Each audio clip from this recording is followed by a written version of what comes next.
Hello, hello, hello, and welcome to the Creative Quarantine Springfield Day 15. Woo! Day 15 means we are officially halfway done, y'all. That means the artists are in the clutch. They are in the studio. They are starting to crank out stuff. I'm tired again. I know you're tired of hearing me starting the show talking about how tired I am. That's normally not me. As a matter of fact, I usually holler at people for telling me they're tired. So, with that being said, I've been in the studio all day with Karen Clark. You know, Karen Clark is the closest artist to me, by the way. She's 2 hours away in Richmond, Virginia. I'm in Baltimore, so she came down early this morning and proceeded to make my life interesting. So we will run a little tape of what we did today. It's a two-parter, so we got a lot going on. 15 and counting. That's right, Carol Gray. We are rolling through 15. Y'all gonna miss us when it's go over with, though. I'm telling you. Where's my partner? You know she always hide in the cut. She likes to make a grand entrance, so she's trying to put graphic. That's right. You know she likes to stay in the cut for the grand entrance. How you doing, partner? Wonderful. You know, yeah, you're always talking about how tired you are. I'm tired. Yeah, man. You know, the world's not used to you being tired. I know that's that guy this week. This quarantine day 15. I know. You know, for every responsibility of each artist, mine is triple. I know. Yours is double. One of the things I was thinking about, I bring my chair over so we could chat. Is I said, you know, everybody else gets those few moments, and you and I, we're right here in the thick of it every day, all day long. You know, back in 2007, I want to keep going back like ages when kids watched it. In 2007, I wasn't even born yet. We did an exit interview with Charles Bibbs, and he had just completed doing Deborah Shedrick, Redfern, and myself. And the first thing he said was, it went okay, but I wasn't really able to participate because I was the host and I had to manage it. Now I really understand what that means. I mean, I've hosted before when we did the show in Atlanta. This is another whole level of responsibility. This It whole really is. broadcasting and trying to facilitate 12 artists in 12 different locations and all the other things that ensue with that. Especially, but I mean, you're talking about 30 days. Beauty of Black was only 4 days, and you that was a rat race Yeah, right there. I think we are breaking a record every day we come on. So if you want to come behind us and do 32 days, you are welcome. You are welcome. It's like every time, you know what, Poncho, every time we come on the air like this together, we breaking some kind of record. That's right. And you know what else? We have managed to put on mostly new content. We only maybe repeated a couple of things and testimonials and stuff like that. Or a video that somebody sent me that I thought was new and it was old. We're not mentioning any names. We don't want to go there. We don't want to go there today. If you are watching us every day, you've got an iPhone because we've been trying to keep you some different content each day. What did Queen Mother send you? Oh, that would be wonderful, wonderful, wonderful. Actually, you can send it on my on my Facebook page. You can send me stuff through my messenger on my Facebook page. Got somebody from Memphis. Go ahead, no, that's not somebody from Memphis. That's Andra McCoy. She is the soup lady. Now, I'm going to tell you about the soup lady. Send me some soup because you know I love soup. No, she ain't going to send you no soup. I'm going to out her because we traded something back in the day. Recently, I traded her a poncho for some soup. I'm still waiting for the soup, but I love her. Soup lady, you can't do that. I just have to tell you, Poncho. She makes the baddest soup, though. Let me tell you. Soup lady, send me some soup because you in Memphis, Tennessee, so I know your soup is kicking. Oh, her soup is on fire. I know her soup is kicking. So I know where to go if I go down to Memphis. She owed me 6 containers of soup. I'm just putting it out there. Soup lady, come on, I'm glad she's checking me out. How you doing there, Shirley? I get my cousin. You know, we keep. Is that another cousin? That's my cousin. Okay. Whoop, whoop, whoop. What else you got? That's my cousin with lip blush and lipstick. Let me look at the back of the room. Oh, now you don't put a white box in the floor. Where the white box at? By the ruler. Oh yeah, there's a white box. What you trying to do there? Is that some kind of white box? You know, that's a whole performance art piece. Oh, okay. I got you. A whole performance art piece. Get with it now. Ain't nothing wrong with that. Now, get with it now. We're gonna have to do something next. You know, tomorrow I'm gonna do something a little different over there. You know what I want to talk about is the exhausting of equipment. Okay, what's this is oh, thank you. Yes. All right, what is it? Oh, that's not the soup lady. I am not the soup lady. It's another Andra. I was wondering what that last name meant. I thought she got married or something. I own wonderful things in DC. Soup ladies in Nashville.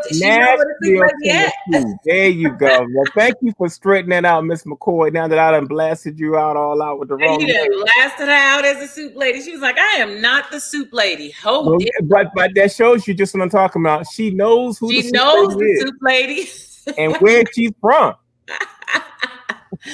She knows the soup lady. Oh, we got folks chiming in. Oh, nice. Love it. Another former creative quarantiner.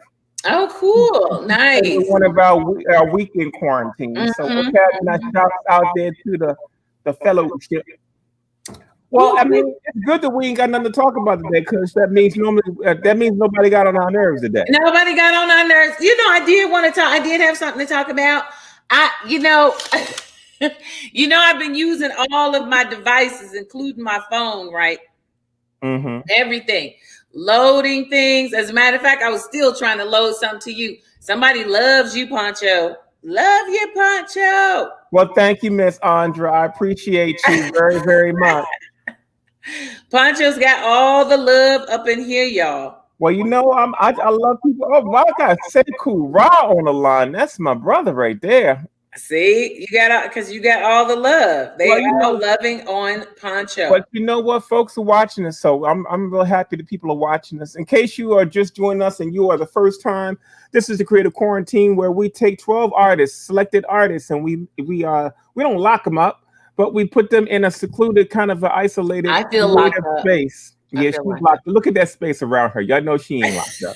up. All that natural light flowing through there, tall ceiling. I And the feel goal very is to locked up. stimulate artists to touch into a creative place that they don't normally get a chance to touch into. Most artists don't get a chance to create spontaneously, freely, and for a long period of time.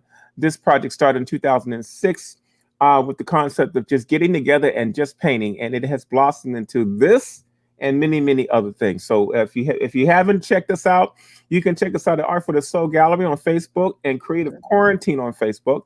But you can also see every episode. I got it in a playlist on the Larry Poncho Brown on YouTube, my YouTube channel. So if you want to check Nice. things out, you want to binge watch something creative, we got about, I don't even know how many hours we got. We've got a lot of them, and this is definitely the thing to binge watch. I think we got to sit down and tabulate how many hours it is. It's a lot of them. It's a lot of them. So definitely want to sit around. This is definitely something to binge. You know what? Just ask the people that's been binge watching. Well, you know, I know they have been doing their thing. I'm gonna show you what Karen Clark had to say this morning. And she got up, so that means she had to get up early. She got up real early to get here. She got here. That's why I didn't hear from Karen today, because I was sitting in the house and I was like, I didn't hear from Karen today. It is early in the morning, 7 o'clock. Ooh. Getting ready to hit the road. She got that morning face. She do. We don't see this that often anymore. So that I can do some collaborative work. Got the coffee going. A whole lot of people up this morning.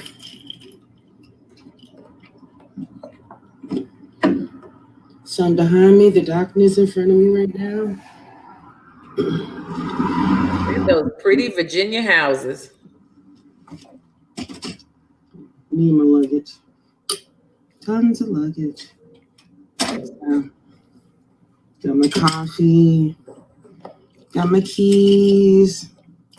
Got to warm up the car. Cause it's cold out here, y'all. It's cold out here. Good morning. I am ready to roll. It is 7:12, and I'm heading up to. She's old school. She actually warms up her car. Oh, she's sitting there warming it up. Oh, I thought she was just talking. Oh, she purposely warming it up. I am excited about the journey. We've been up since about 6, cars packed and ready to go. All right, talk to you guys later. See you soon, and hope you see some magic. Bye. See some magic. Yeah, so she sent me a couple of time lapses. So.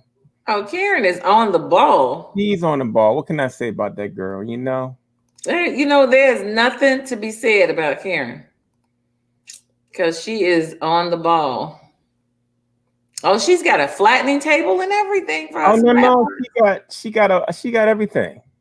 She does. That's what the pasta thing is like. We won't even talk about that. Because I'm like, that's what I'm a firm believer. Every time they said it, I'm like, that's not the pasta thing. Is like the flattening thing. Yeah, I know. Well, everybody got to describe their thing their way, but everybody do. This is different league stuff right here. Well, that's Karen, Miss Karen. Miss Karen is in a league all by herself. Yes, she is. That's a pretty one too. I love that one. She might send that to me. Well, we're gonna keep the party started because unless you got something you want to show now, because I ain't trying. I keep sending stuff. I keep sending stuff to you. No, I wanted to talk to you about how our devices are getting exhausted. I am at, now mind you, I already had a lot. I am at 11,000 photos and God knows how many videos. Today my phone said stop.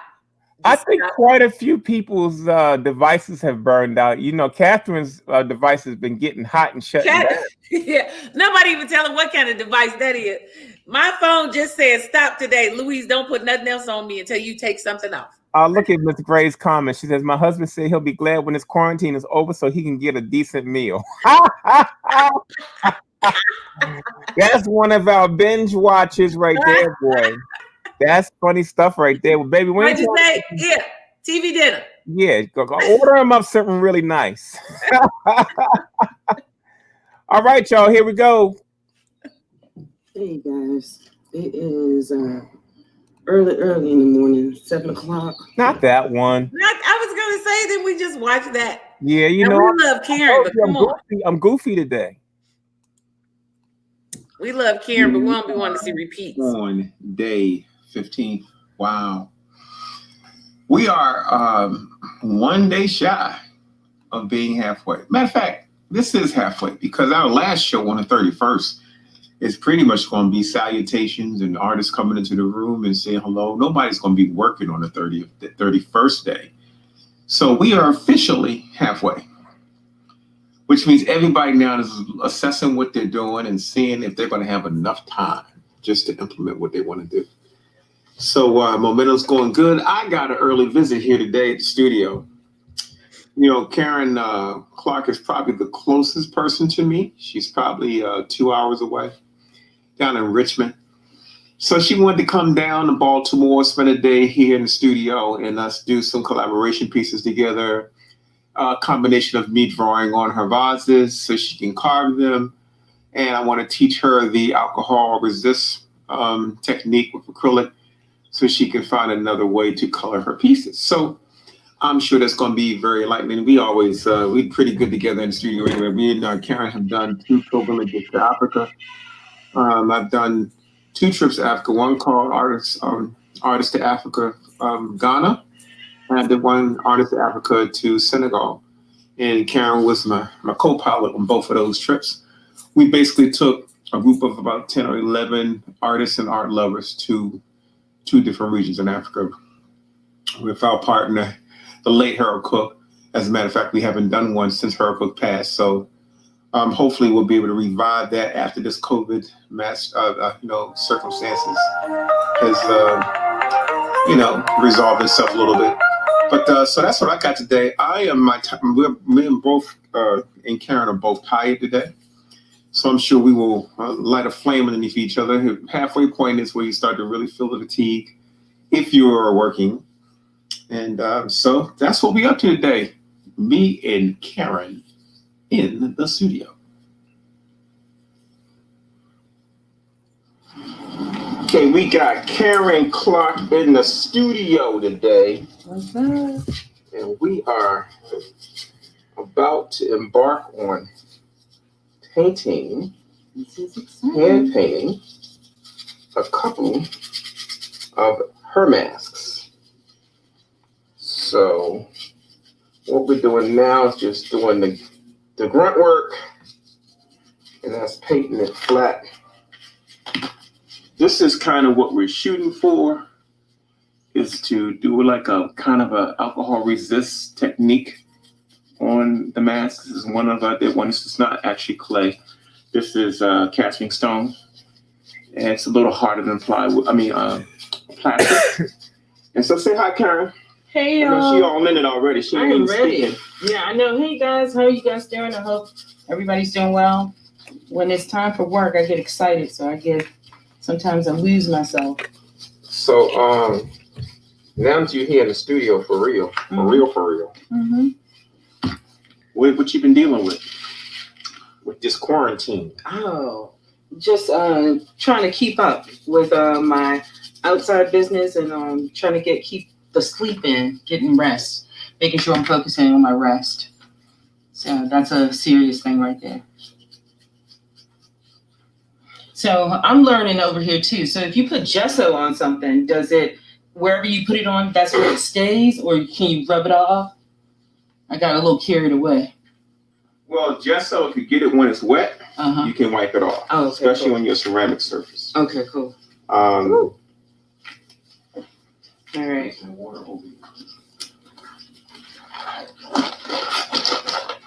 So these are some pieces that came back from a gallery. So when I was coming up, picked them up, and I said, hey, well, let's alter them. Let's see what happens.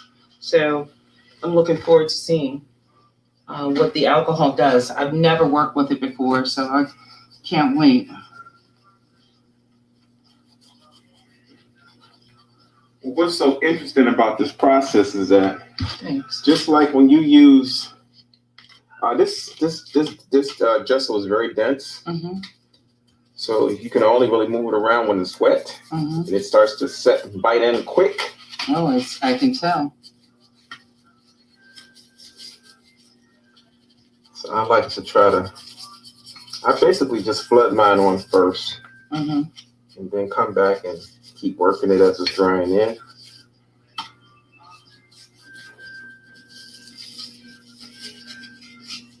All right. I caught it just in time. Cool. I like this brush. Well, I like my old brushes are very good for painting bases with. So some of these brushes are very old. This one in my hand might be 15 years old. Oh, wow.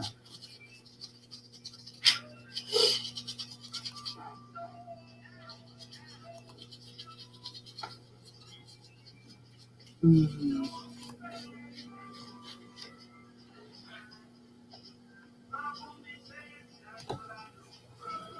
All right.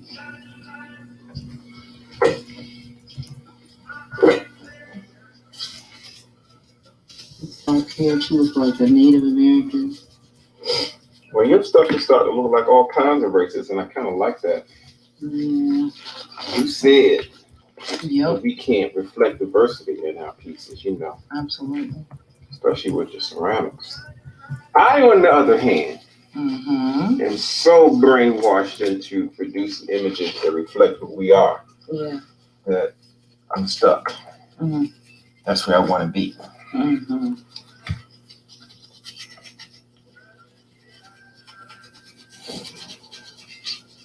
This part is just the pain in the butt part, Yeah. but you can't have a good outcome without a good foundation.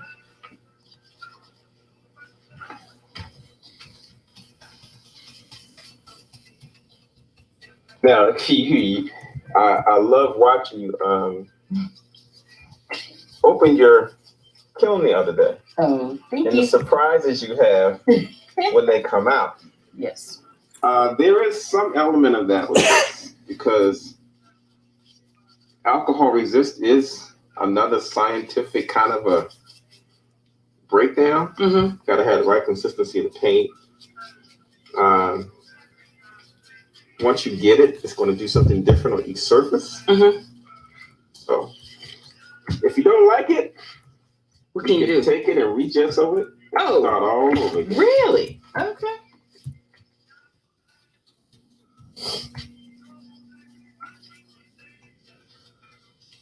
And of course, once you get these done, Mm-hmm.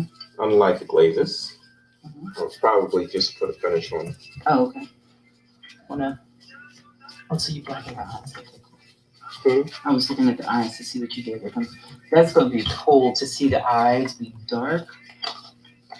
And let me get those eyes real good. Have the eyes get dark, and that's the only thing popping through the alcohol. Well, I save all of my detailing and concepts for last Okay. until I see what's happening. Mm-hmm. Sometimes it's going to come out totally different than you expect, and you got to kind of work from there. So it's a very spontaneous process. Okay. And that's why I think it's so much fun, because you just don't know what's going to happen with it. Yeah, I'm already working it out in my head. That's the clay person in me.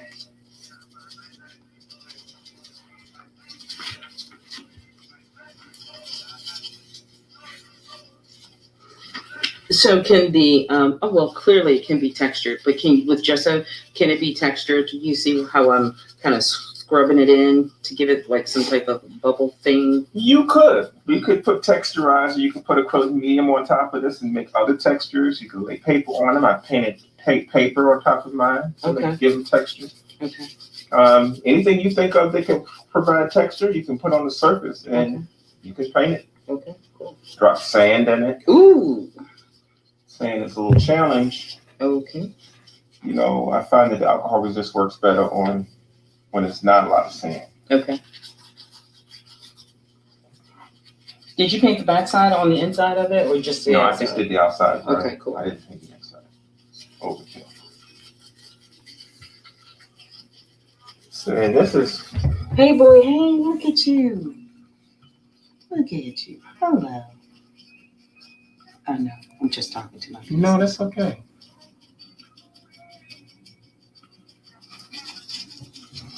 This right here, I'm just trying to. You got a lot of little nuances and stuff. Yeah. You gotta try to get in them.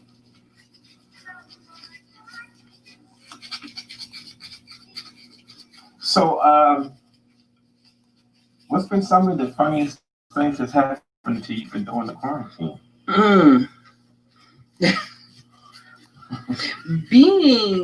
Forgetting that I am on television sometimes. And it's funny how we keep saying television. Well, because it's not television. But being live, you forget that you are live, and these are documented forever for the world to see. So me being delirious the other night, playing with two of my heads, dancing past the screen. Yeah, I saw you with your puppet show. Yes, I was. That's good. Yes. I know it was entertaining. It was entertaining for me, and when I went home, I was like, good night. And so I went back and looked at it the next day, and I said, oh, you are definitely special. So how you coming over there? I'm coming good. I think you want to use less paint, and then you want to grind that paint in. Okay, so let me just grind it. So you don't want to flood it too much. Okay, cool. I flood it just to get it on, and then once I get it in, you see right now what I'm doing? Just scrubbing. Okay. Just making sure I get it. Brush it in really well. Get those low points kind of covered. Okay. This way your front is going to have many low points. And then we can switch brushes too. Cool.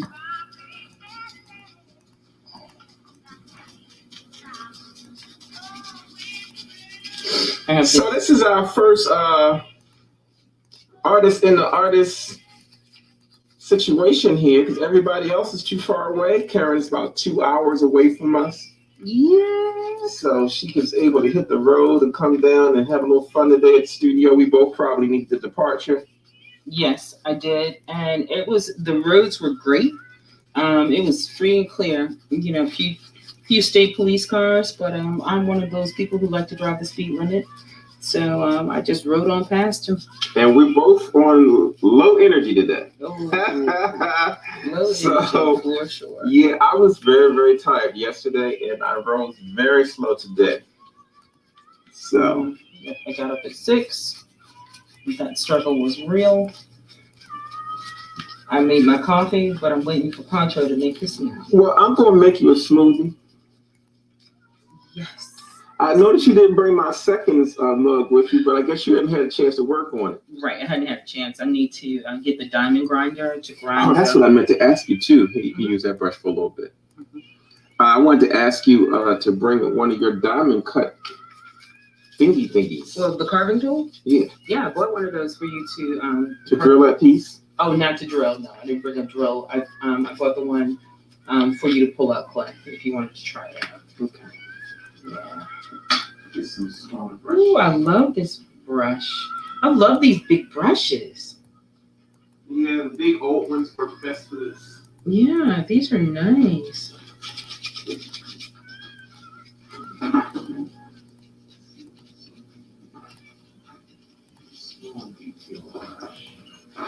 Yeah.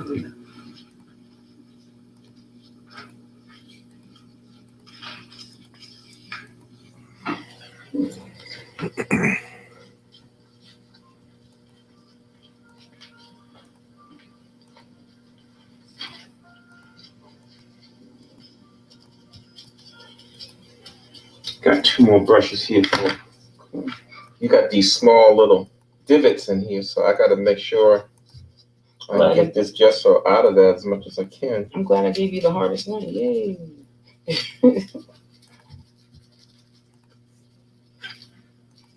But it's going to do its own thing anyway, so yeah. Some of them are going to fill. That's going to depend on how thin I make the wash coat. Okay.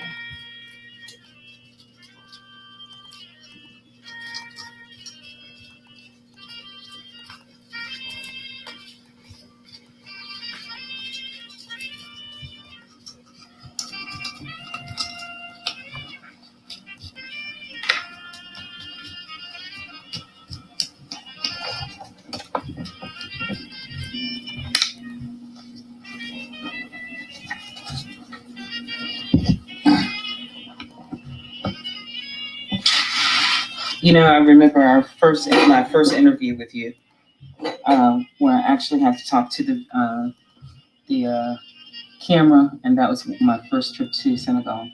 That was crazy. And now look at you. Look how you turned out. Yeah, I know. I turned out all right.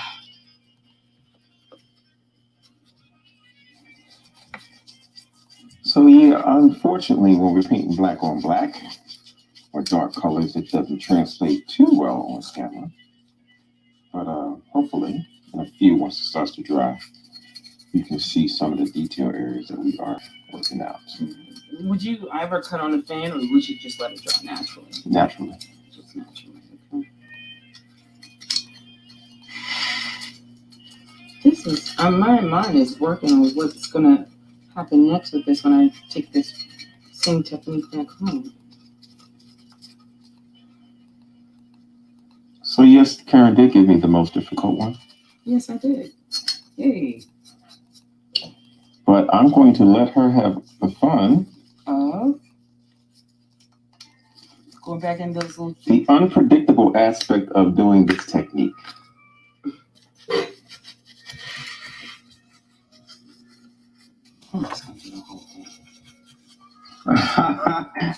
Yeah, I was checking you out over there, and I was wondering, okay, yeah, he's being artsy fartsy on the first one, rather than just learning the technique. Yeah, I'm just like.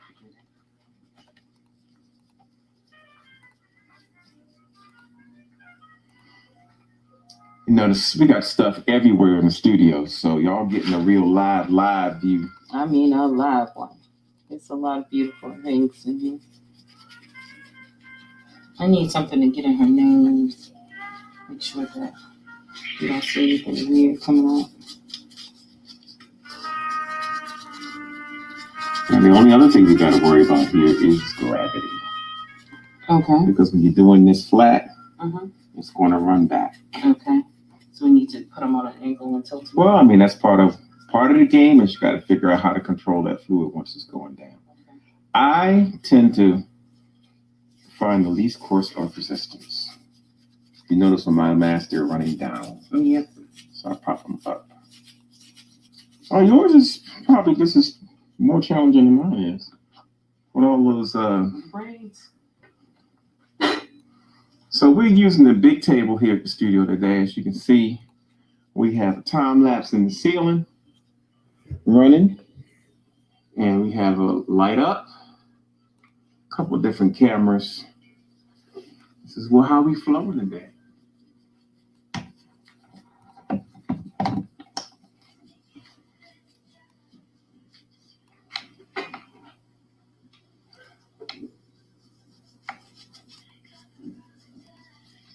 I just lost the battery.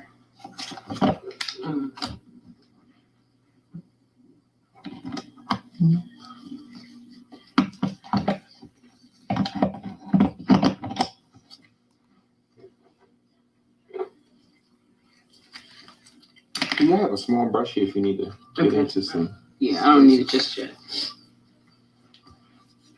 Watch out for brush hairs too. Okay.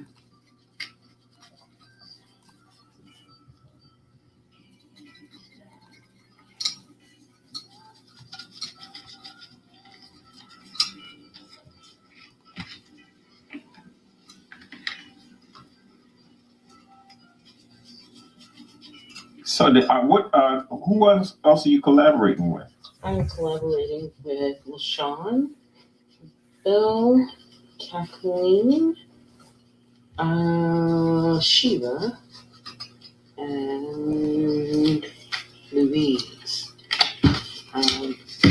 And so I have a few things going out to them.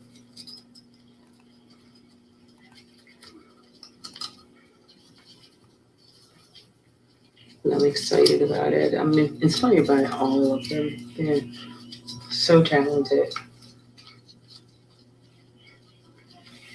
I remember when I saw Sheba's work for the very first time about several years ago, I was like, oh, this chick is awesome. Yeah, well, that's why I recruited her for this event. And she's an awesome artist and talent. Yeah, she was awesome. And I met Kathleen for the very first time at Busy International. And her work caught my eye, the heart boxes. They're beautiful. All right. I'm about to let this one set up a little bit. Me too. And while this is drying, I'm gonna you can get me out of vase and I'll go ahead and start sketching on it. Okay, cool. We'll go out and grab it. I think this is going good. I'm glad I painted this black. I'm glad I did that. That was a good choice, Karen. Good job. Good job, girl. Yes, I do talk to myself while I process. I'm like, yes.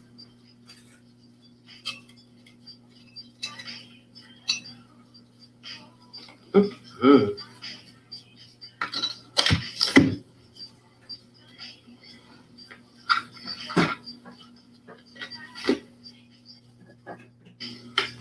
Okay, can I see the baby?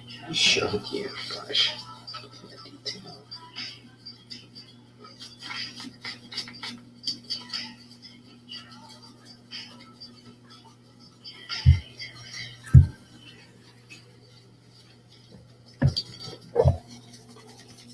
This one's starting to This one's setting up really good. pretty nice. Yeah, this one is the first one.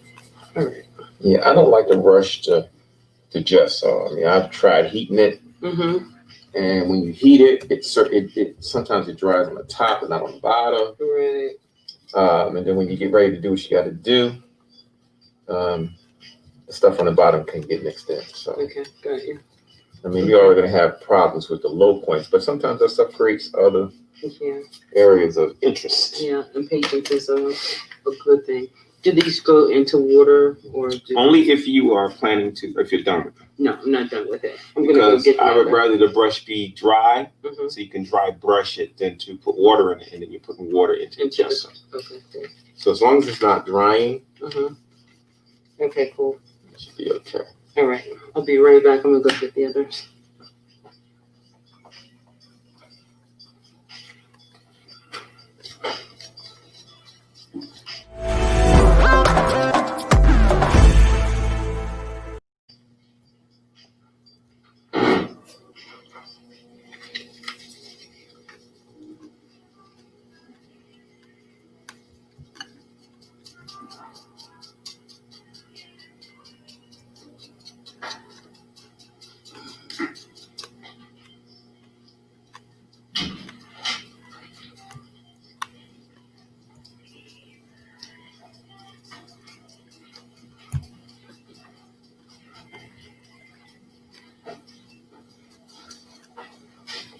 All right, so I got you some pieces to.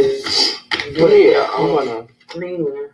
Cool. Yep, I got greenware pieces for you to draw on, and you can use a pencil to do it. And I also bought a carving tool that I use as well. So these are at their stiffest form.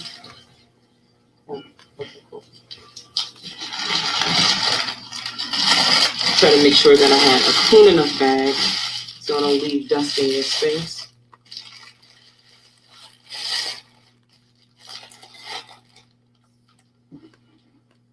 Okay. And so you can start drawing on that piece right there. Okay. And then I have another one. And so once you draw on the piece, then it goes back in for fire. And then here's the tool. Now Mm-hmm. I'm going to draw it, and you're going to carve it. Right. And so, but I'm also going to let you draw it and you carve it if you want to try out the tool. All right. Mm-hmm. All right, so I'm just gonna get over here and see if I can I'll take this one out too because draw there's something on this. What's the best thing in drawing it where it doesn't create a clay, where it doesn't pull the clay? a pencil.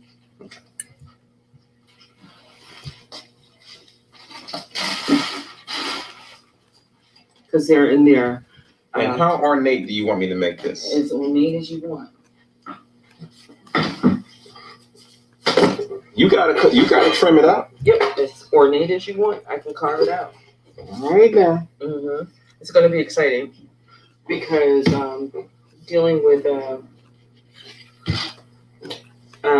these tools, you can get into it, and I have some small tools that I can get into the very small spaces. And if I get little black spots on here, is that gonna be a problem? Nope, it burns right out. All right, so I'm gonna.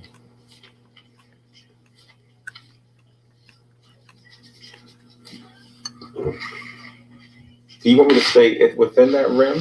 Stay within the rim of that line because this piece, once you finish doing it, I'm going to add another part to it. So it's going to be a part up and below that to make it stand up more. So it'll probably be about, I don't know, 12 inches tall, 14 inches tall. And I have been working on a series of really spontaneous ink drawings. Oh, cool. With those figures. So I'm going to do the same thing here. Okay.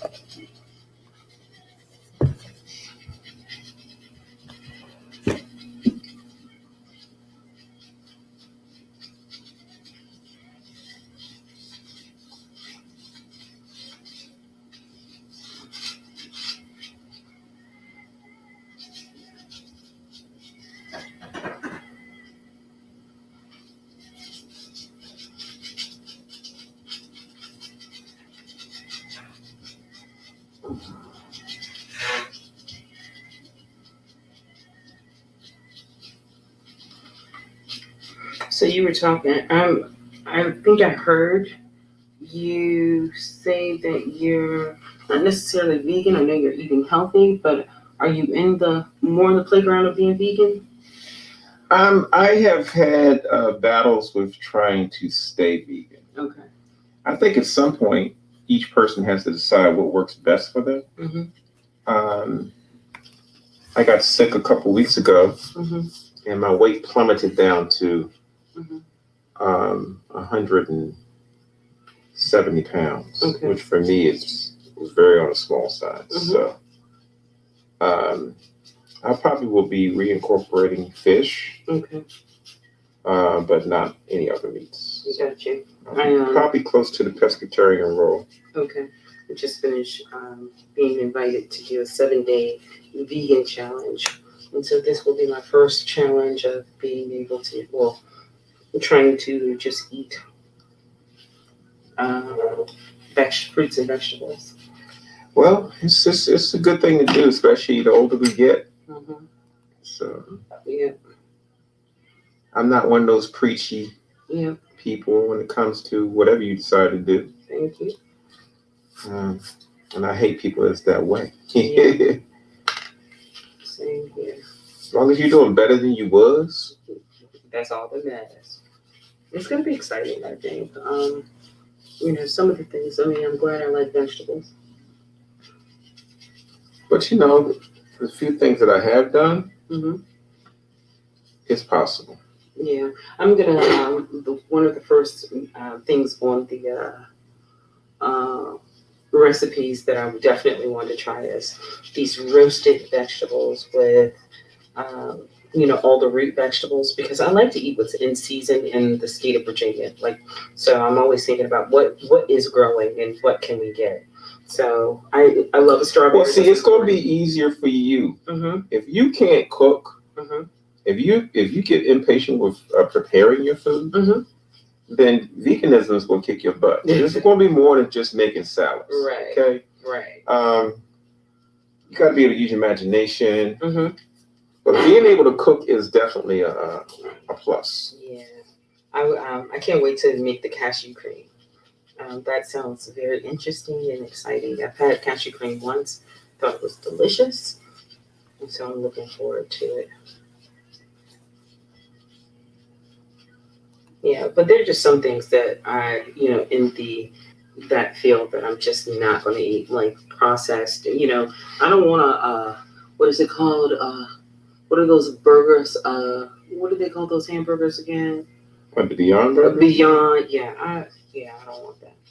Well, my thing is this. Mm-hmm. Some of us are really acclimated to eating meat. Mm-hmm. And it's not by surprise that the vegan world has tried to imitate all of the meats. I know. So my thing is, don't fight yourself too much. Mm-hmm. I believe everything in moderation. So Yeah. I tell you what, when you haven't had a burger and you want to be a nice burger, that Beyond Burger, if you hit that thing right, it will suffice. Okay, got you. So don't rule it out. Okay. I've been trying not to do too much tofu because that's soy based. Yeah. But even that's a good alternative. Yeah. I'm gonna also try to get some good recipes from my business partner because she is Vietnamese and they have a very plant-based diet. So I want to try some of the more interesting dishes with, fish oil and sauteed vegetables. Again, you are a cook. Yeah. Which means I like to cook too, but I found that even as I was going through this journey, that I didn't have time to prepare as much as I would like to. So preparation time is my biggest challenge. I got you. Okay. All right. Dry, y'all. Come on. I'm ready to see what happens. I'm excited. I know she ain't being patient. Come on. Okay. Cool. So that I can get. Oh, you're a little lucky. Well, you got your work cut out over here because I'm excited. Leaving a whole lot of things overlapping. Okay, cool. I don't know if you can see it on the camera, but yeah, I'm starting to that's cool. Make it look like a couple of the other pieces that I've done. And you having the carving skill that you have. Because I tried carving like that. I wasn't too successful. I enjoy it. It is so much fun. So there are a couple of tools that little bitty things. I'm looking right here on the sweaty side. A lot of people don't realize how long it takes to carve into something. It takes time, to actually put the drawing on and then to pull out the areas and shade them. And it's a lot. Well, that is why I am going to turn this over to you as soon as I'm done with it. Yeah, it takes hours to carve through something. But this will be a fun little project. Yeah. Oh, yeah.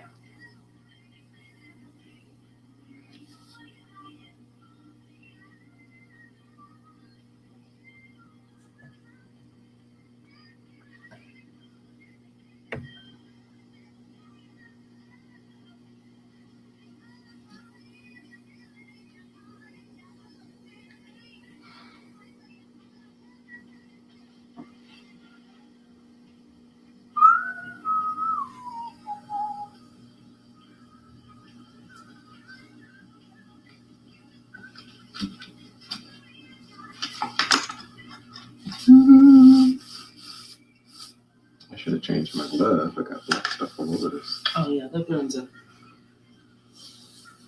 Once you hit something at 2,000 degrees, it just burns out. And right now, it just looks like a mold on the side of her face. It's cool.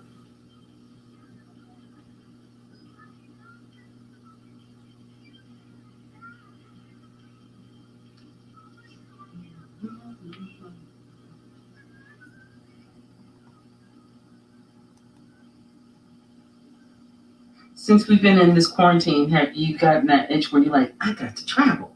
Or has you? Oh, I was on that on all 2020. Okay. And I did get around. I got to travel quite a bit while folks was hunkering down at home. Mm-hmm. I was in the empty airports. Oh, wow. Went to go visit my son in LA. Okay. Had a project, an art project in Houston. Oh. Been editing my film, the Golden Age of African Art, in Greensboro. So I went there maybe 3 times. Oh, wow. Is it almost done? Hey, it ain't done till it's done. Okay. So we got a little bit more time. I can't wait to get a sneak preview. Yeah, well, we're going to be more than a sneak preview, and we're hoping to have it done this year. Ooh. Will we have to pay to get in? Oh, Lord Jesus. No. Is it going to be on the big screen? We are not shooting. We are shooting for Netflix representation. So shoot. We are just trying to, you can. That's awesome. We're not aiming for just a YouTube thing. Yeah. Oh, that's going to be exciting. Put me on the next one. The next one is going to be dedicated to the wearable art folks. Oh, wow. And this one was dedicated to the artists that came through between 1985 and 2005. Oh, wow. Well, they were part of that art movement. So, yeah. Oh, my it's gosh. an important dialogue that nobody had a chance to document while it was happening. So, yeah. Oh, that's going to be amazing. Got some top-notch people. Charles Bibbs. We got, Charlie Palmer and oh, wow. a bunch of other big name folks involved with it. So, yeah. The ones that make me, when I see him, I get all shy. Hi. Don't know why. Yeah, Leroy Campbell. Oh, yeah. Sean Beal and Phil Stevens. Oh, wow. Maurice Evans. Oh, Maurice. Grace Kisa. Oh, Grace Kisa. So we got There's some amazing people on that list. And I admire them. Well, that's the whole goal, is to do something that will represent what actually occurred during that period of time. Yeah. Because it happened pre-social networking. Mm-hmm. So pretty much happened and people didn't even know it went down. But it contributes to everything that we see in the arts right now. Mm-hmm. Things that happened during that movement.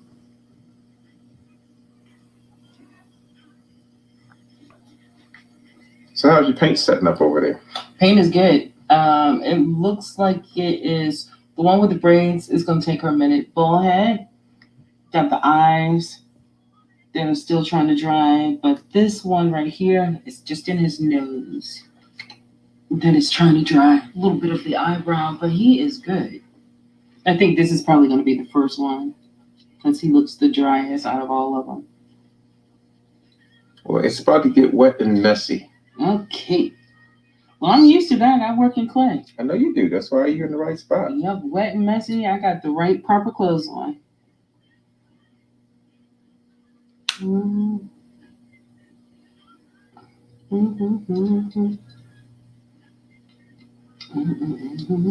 See, I'm wondering how long it's going to take you. You probably carve this thing in your sleep. Yeah, it'll take me, probably take me about 2.5, 3 hours to carve it out. To get all the That's where I'm going so far. Mm-hmm. Yeah, 2.5, 3 hours. Because I'm going to be using a different tool to just give it some depth, like the eyes and things. Ugh. Hey, girl. Hey, y'all. Oh, yeah, it's going to be a beast. Okay. Yeah, that's one of those, I'm going to sit at my house with the lights on, with my glasses on, putting it in my lap.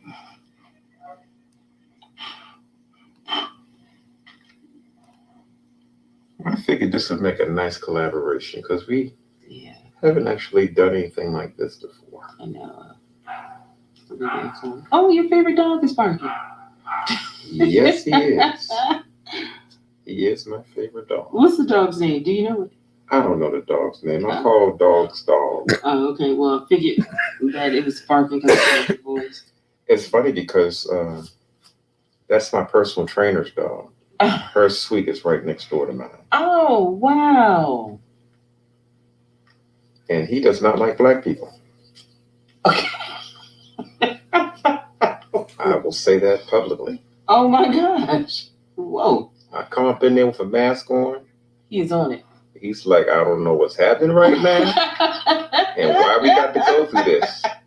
But I think I'm supposed to be barking. Well, my thing is this. He should know your smell by now to know that all is well. This ain't got nothing to do with smell. I understand folks think the dogs got all these extra senses, but they got emotions too. Yeah, they do. And he's a shelter dog too, a rescue. A rescue. And rescues have their own little problems. Yes, just they like do. Black folks do. Yeah, they do.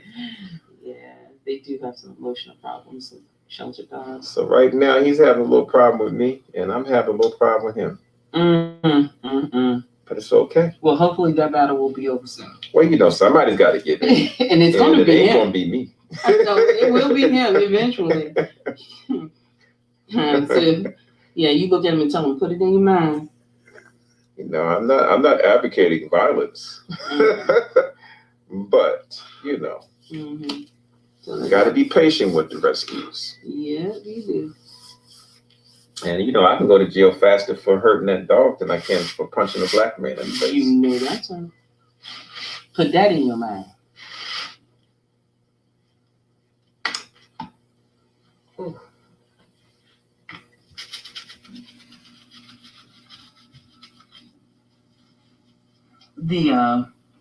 I was singing outside in the hallway.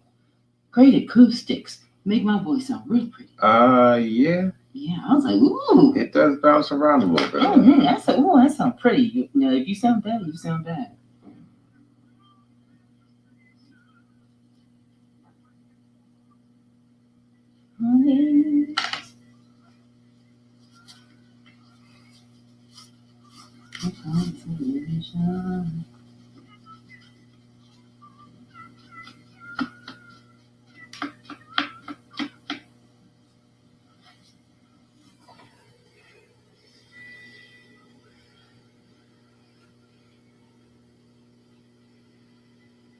So what you want, wheatgrass and all that kind of stuff in yours? I just want whatever love you gonna put up in there to be right. I keep mine simple. Okay, well, won't you? I got some stuff now. If you want to get green and clean. Nothing. But I think you. He said, "No, thank you." No, if you want to go there, we can go there. No, if you need to go, I gotta get home. Well, you got a good point there. It's a 2-hour ride, and you know, I don't need to be sweating. Yeah, well, you're gonna be more than sweating. I'm sitting here using the last of the paint on the paintbrush, trying to learn my lesson that I was watching from you. And I said, God bless your heart, Karen. You really do try to draw. I was looking at you and LaShawn. Well, you can do it. You can do it. Well, you know, LaShawn's trying to work me. Yeah. He just sent me about 7-8 pieces, and he's sending more. Lord. I think he might have a black market set up. Hey, who's back there behind the scenes? How you coming along over there? I'm good. I'm dry. I'm sitting here painting a face with some hair. Well, I'm almost done. I know. You see how long it's been? With this piece. I know. I've painted, passed it on to you, and now you're like,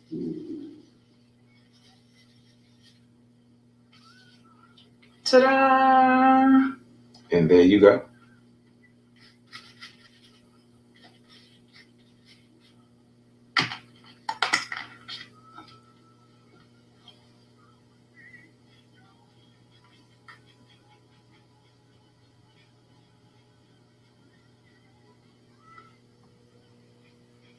I'll let you title this piece.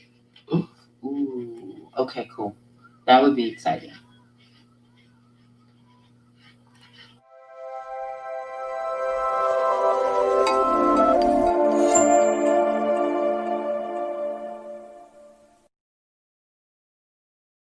my Picasso.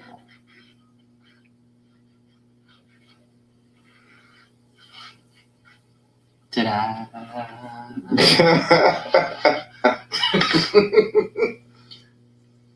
There you go. Bling, bling, bling. Ta-da!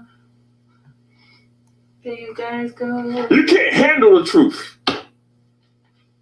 It's one thing, that's dealing with artists. They do have a hard time handling the truth, but when it's constructively loved,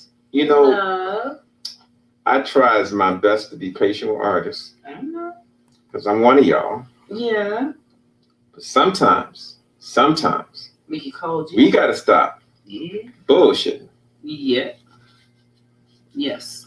See, what I love about you is that you are going to be in the trenches. You ain't got time to be feeling nothing. Mm-mm. It's not personal. Mm-mm. If you don't know something, you say, look, I don't know it. And some of the artists in the group have not learned that valuable lesson. Mm-hmm. And so they're struggling. I got folks on the 15th day Mm-hmm.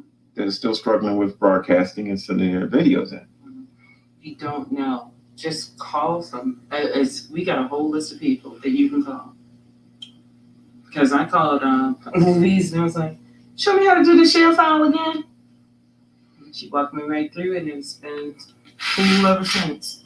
But that download don't be playing sometimes. It will sit there and hang at 100%, like, I ain't ready to sing yet. And then all of a sudden you turn around and it's like, oh. Gone. Exactly. Very temperamental. Mm-hmm. It is, And but it works. I hate that about it, but it works, actually. and there's so many artists that say, I've been trying to send it and it hasn't come yet. And I'm like, look, if we got 9 artists and their stuff is making it, Mm-hmm.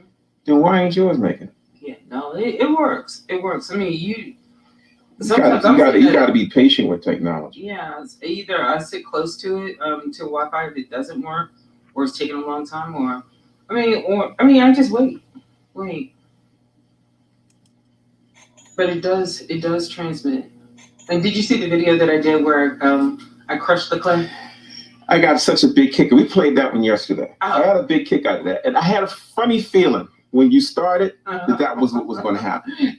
I was like, fun. I said, she gonna collapse that thing and then watch.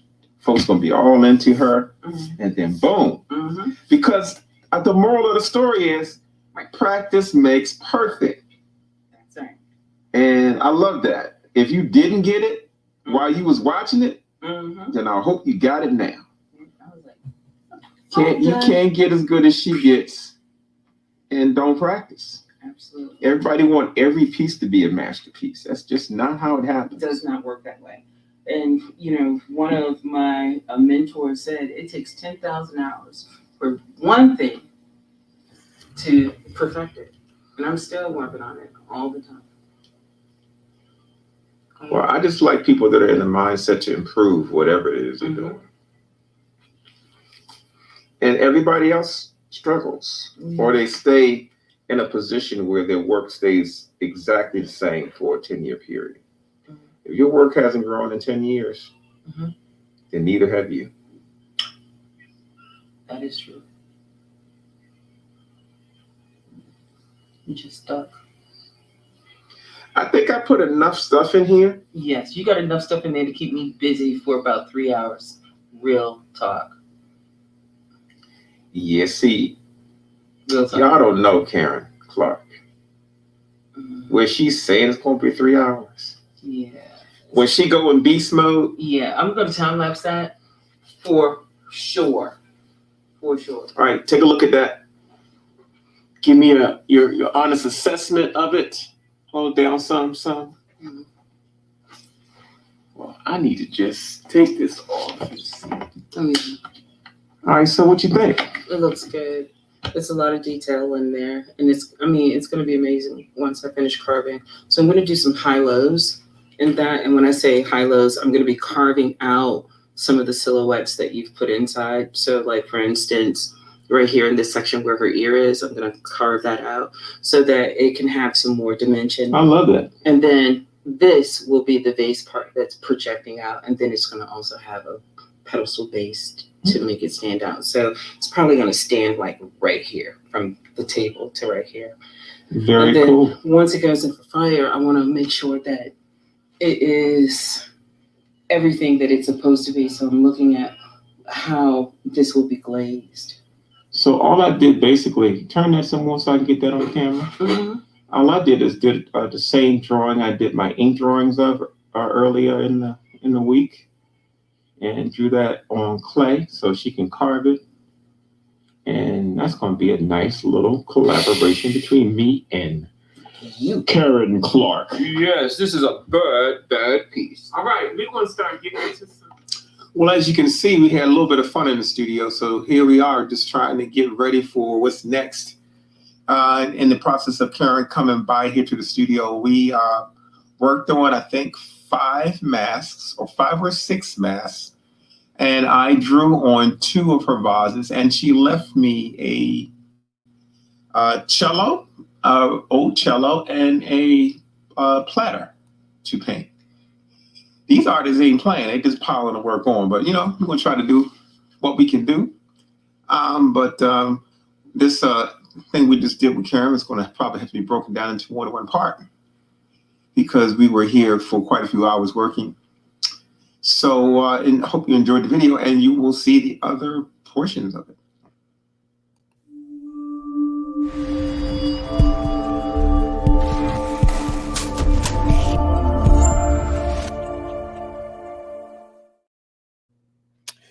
Well, as you can see, the time goes by really quickly when you're in the studio with Karen. That was pretty fabulous. We're going to play the second part a little later after we get some of the artist presentations in, so you can see the actual process. But doing the groundwork is always the part that takes time.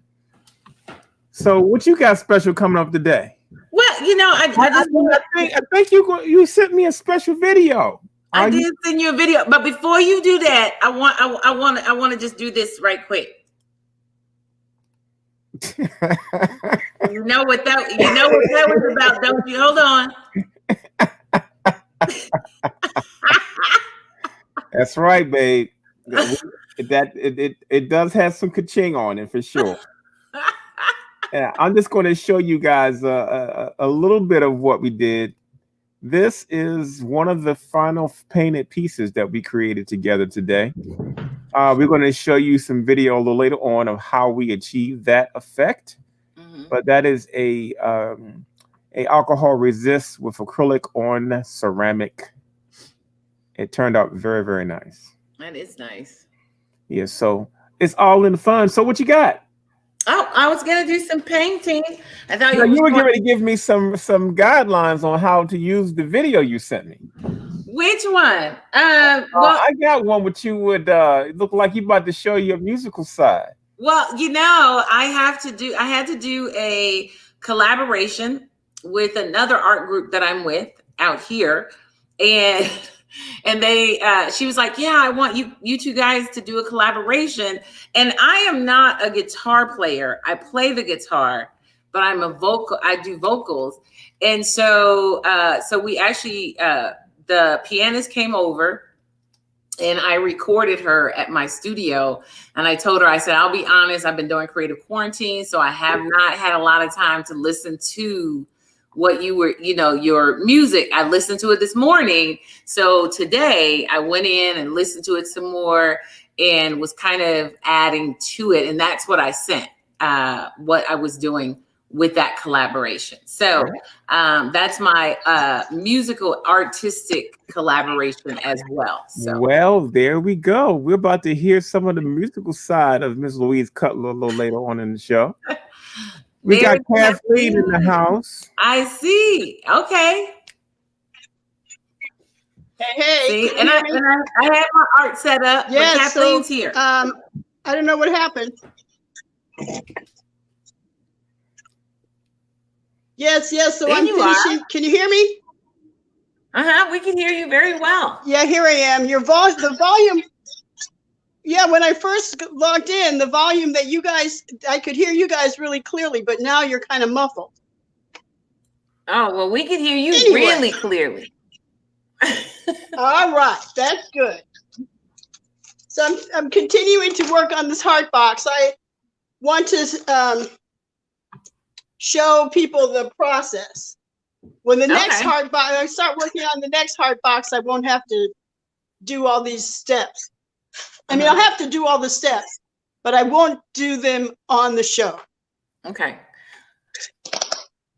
And we can hear you really, and we can hear you really well, Kathleen. So you don't have to talk as loud.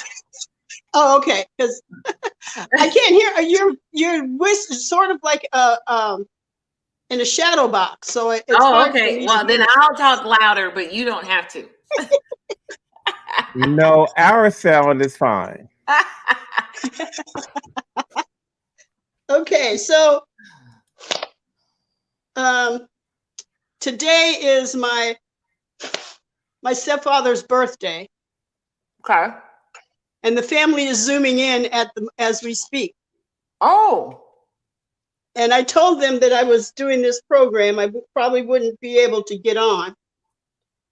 But if I go off quickly, that's why. Well, Kathleen, you could have came in a little later today.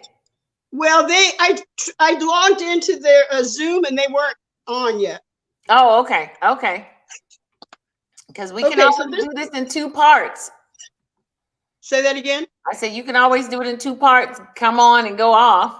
Oh, okay. Well, I don't know. So I'm going to use, a lot of that squeezed in. Let's see, where's the camera? Right there. Right there. Yes. Too much. That's Too much squeezed in. Anyway, so I think your mind is somewhere else with your family, Kathleen. That's what it is. Well, usually I squeeze out this liquid, translucent liquid. I squeeze it out, but I couldn't get the squeeze bottle top to squeeze out. Oh, okay. So I dumped it, and a lot more came out than I anticipated. Okay, so as you can see, I'm just wiping this around, filling in the inside. This time for the lid, usually for the base of the heart box, I also put this liquid in. But I particularly want to use it on the lid, and you'll probably see why. This is slip.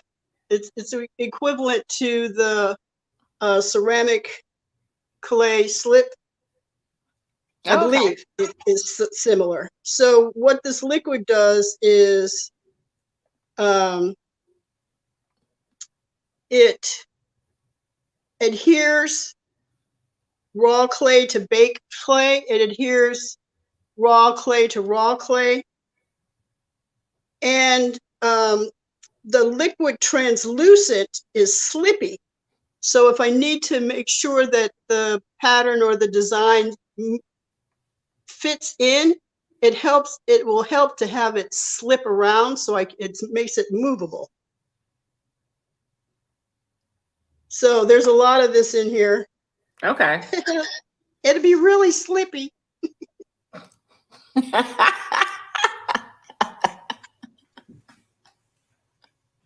All right. So I'm gonna just wipe this off of my gloves.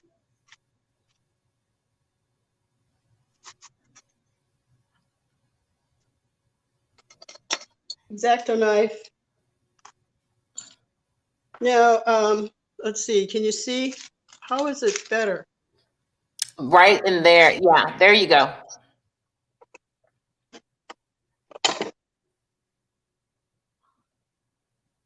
Okay, so what I'm going to do is I made this, I already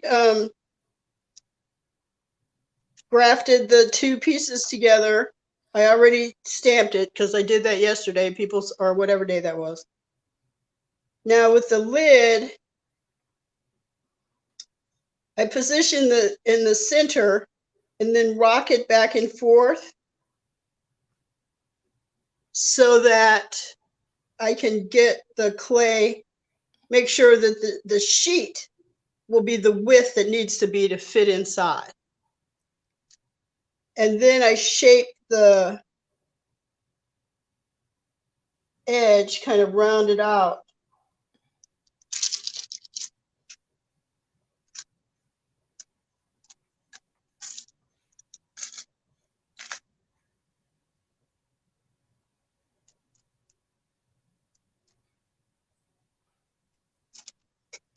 Now this extra clay I'll use to fit a bottom on the box. Oh, okay. But anyway, for now, so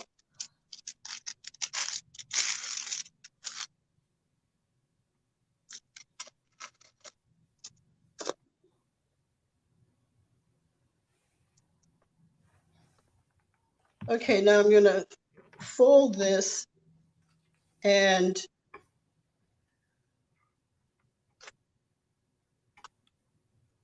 get it down there in the center of the lid.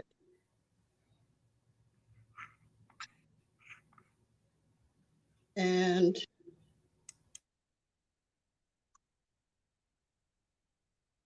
just shape it around. So I have to move the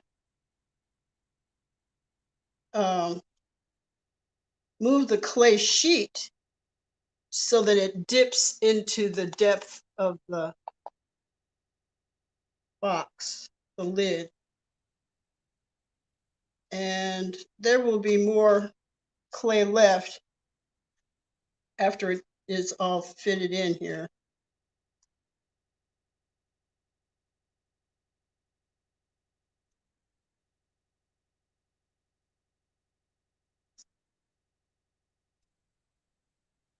And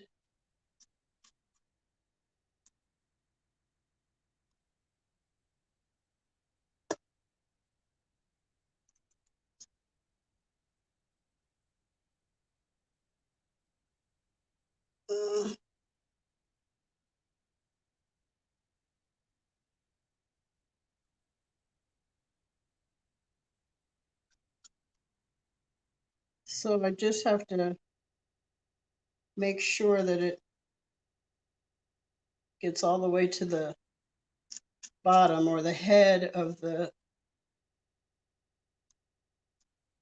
curved part. And make sure there's no bubbles, no air bubbles.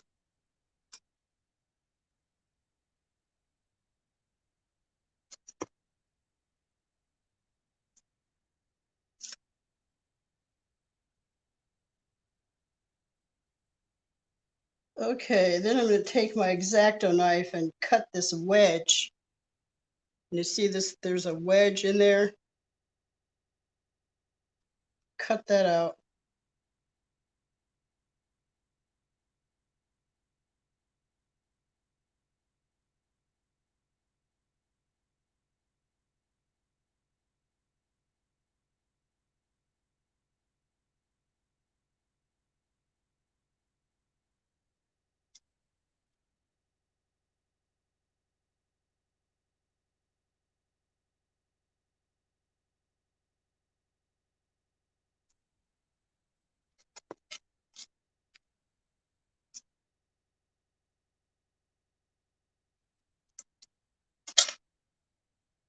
And this is where the slippy comes in so that I can now slip these seams together.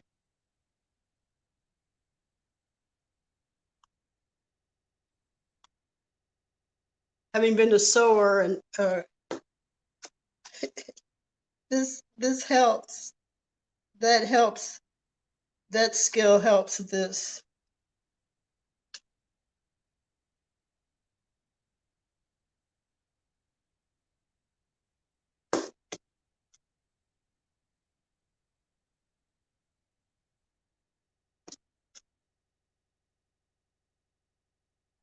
Okay, then I just want to make sure there's no air bubbles. Make sure I get it all. I really like that color. Yeah. Yeah, I kind of like the color too. And it's one that I made, as you saw. So it doesn't come out of the package like this.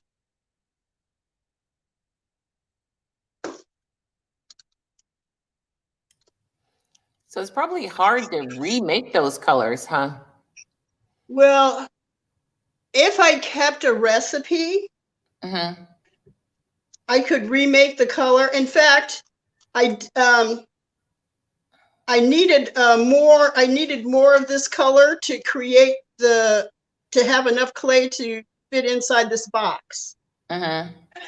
And although I didn't keep a recipe of how much of each color I used, I was Mm-hmm. still able to get a good match.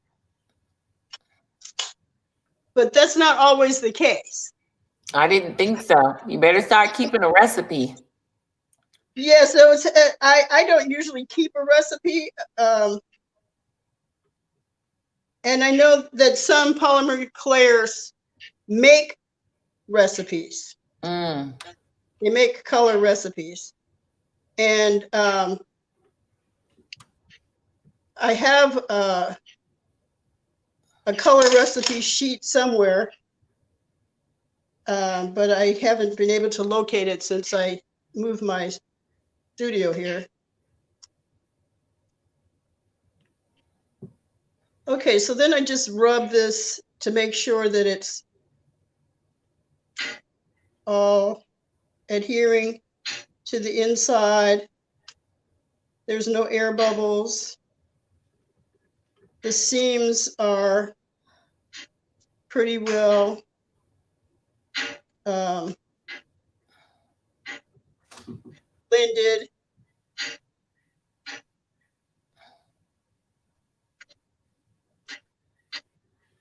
Okay, then I take my my blade here.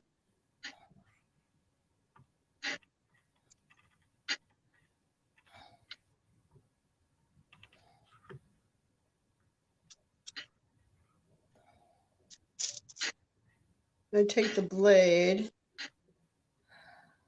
and just cut around the edge.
Now it looks like I'll have plenty of clay left to do the bottom.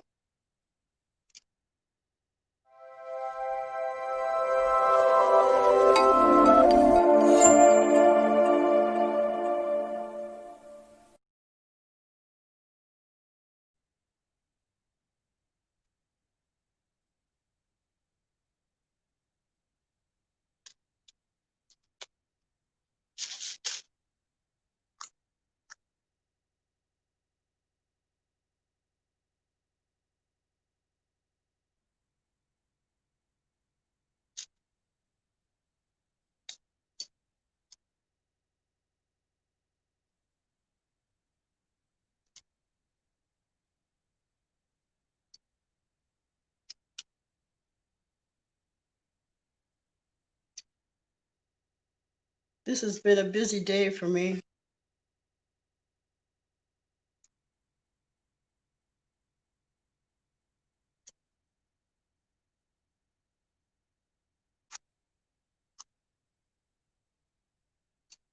Okay, so I'm just making sure that this is all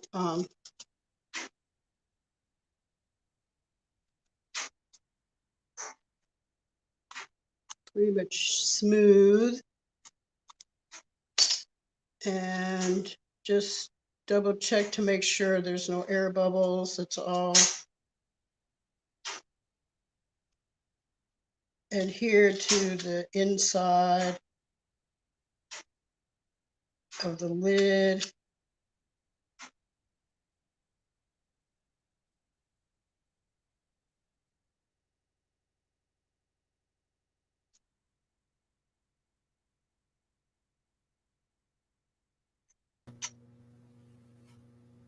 And I double check and triple check and quadruple check.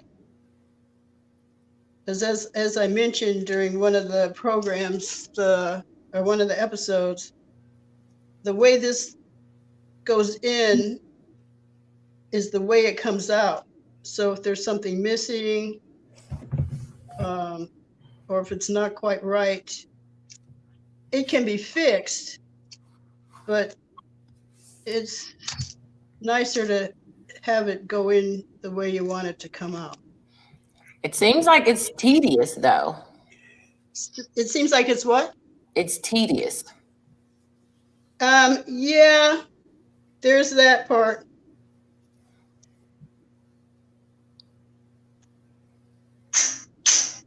It's sort of like knitting.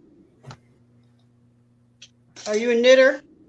I was when I was a kid with my grandmother. Uh-huh. Mm-hmm.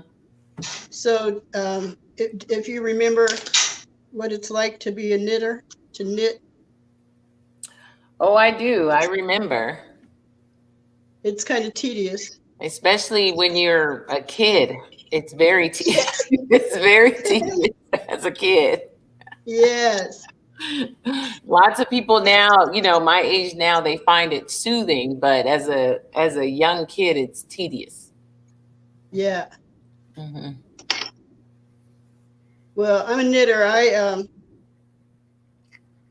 I have been up all night long knitting with the mantra, just one more row, just one more row, just one more row.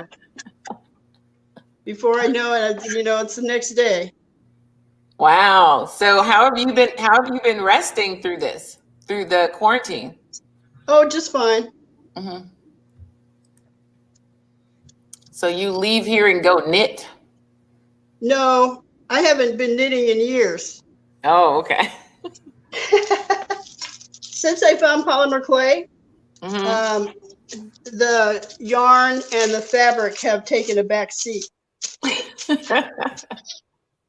But I still can't walk into a fabric store because like I said, it's like putting an alcoholic in a liquor store. So you'll use that for your bottom now? So now this is the top. So yeah, I'll use this for the bottom. What I'm going to do first is this is the clay I use to make the shell. Mm-hmm. Right. So I'm going to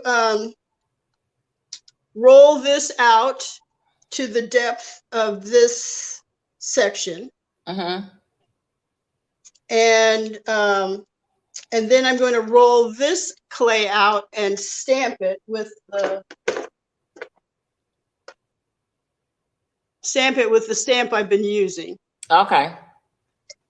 I'm then going to lay the stamped section on top of this section. Mm-hmm.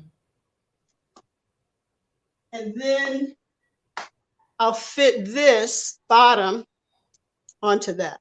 Oh, okay. Okay.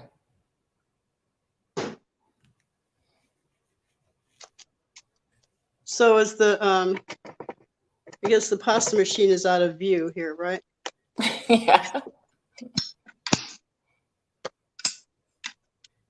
So do you how have it can I clamped? Do you have the pasta machine clamped down to your workstation?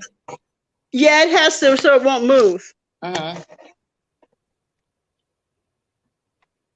Yes, and I stand when I'm working, so this is not just I'm not standing just because of the show. Mm-hmm. I work standing. So what is important is for me is to keep track of the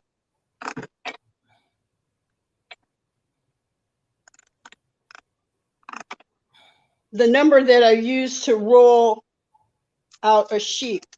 Mm-hmm. So right now, the pasta machine is set at the thickest setting. Okay. Now for the shell of the box, I use the middle weight or the middle section, Mm-hmm. which is on my pasta machine is the number 3. Okay. So I use that as the thickness. Yeah, that's what I was going to ask you. How do you calculate your thickness? Yeah, I have just for making heart boxes, I have started to use a number 3 setting, the medium Mm-hmm. width. I don't know why exactly, except it right now in the immediateness of today, Mm-hmm. I'm thinking I use the medium setting because it has some thickness to it. Mm-hmm. And it doesn't use up a lot of clay. Oh, okay. It doesn't use up a lot of clay. So like for this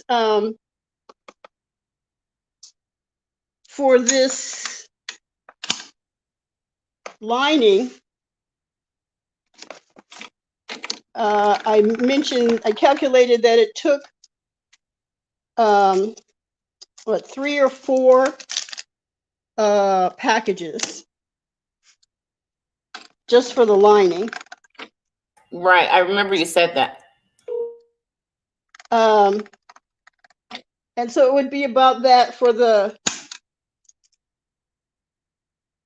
shell, because I also did I did the shell on the number 3, and I'm doing the lining on a number 3. So those together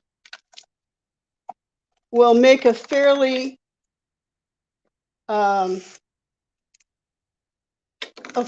decent strength of clay for the box.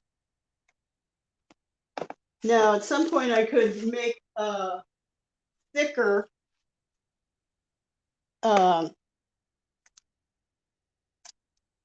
shell. I could do that.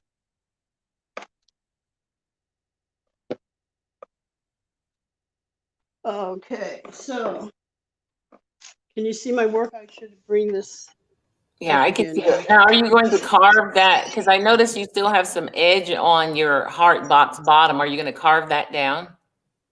Yes. So I have an edge on the bottom because I want to make sure that the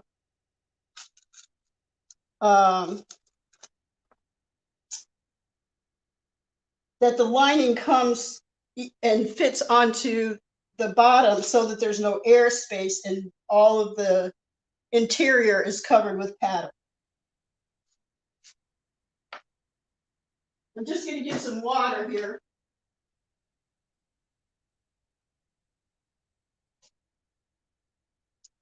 I had a little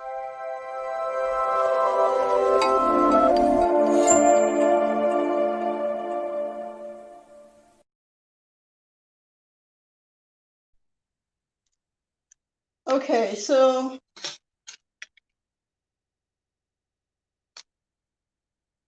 I'm going to use my brayer to make sure I get some nice crisp pattern.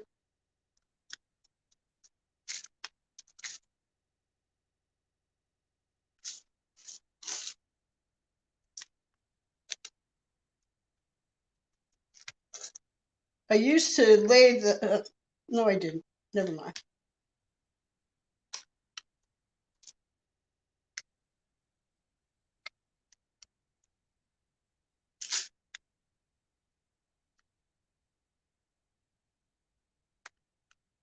I just keep lifting up the rubber stamp to make sure that I have the pattern impressed deeply enough.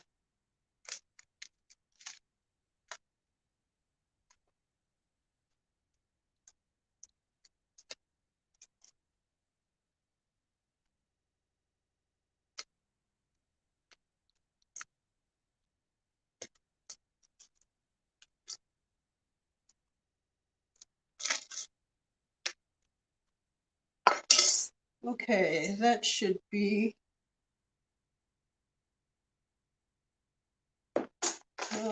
just in case I need it.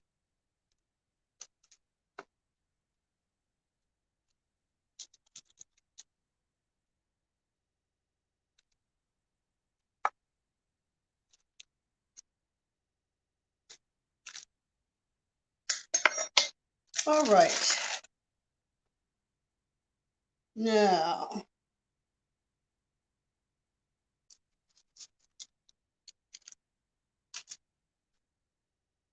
I'm just going to trim around here so I get the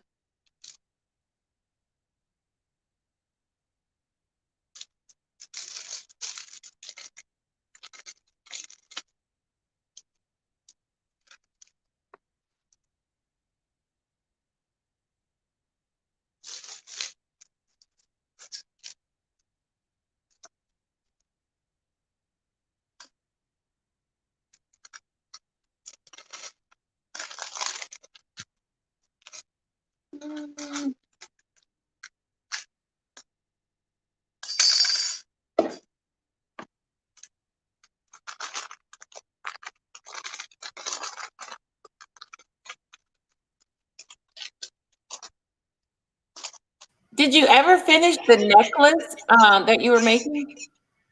yeah, well, to answer your question directly, no, I haven't finished it. I'm still working on it. I made some beads to use to help string it. And let's see, which way did this go? This goes like this. Okay, now I'm going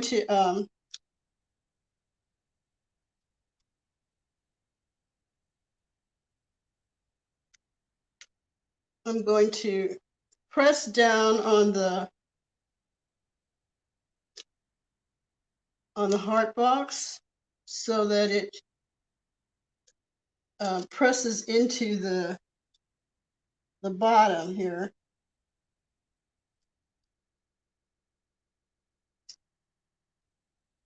And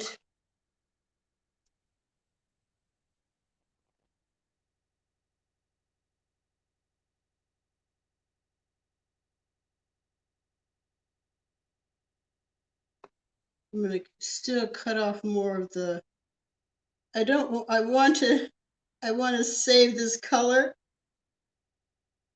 I don't want it to blend into the brown that's under that.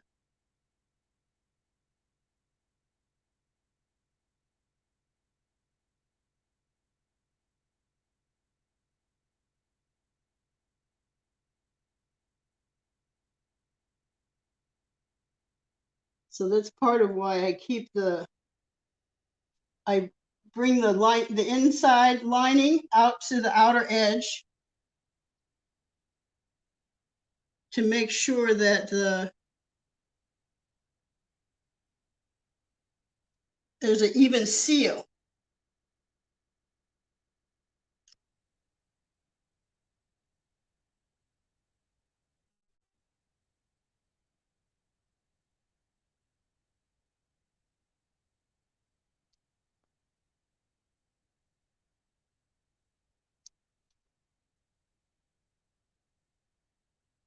Can you see this, what I'm doing? Oh, yeah. Mm-hmm. Oh, good. Okay, I just want to make sure that the camera is positioned so that my action can be seen.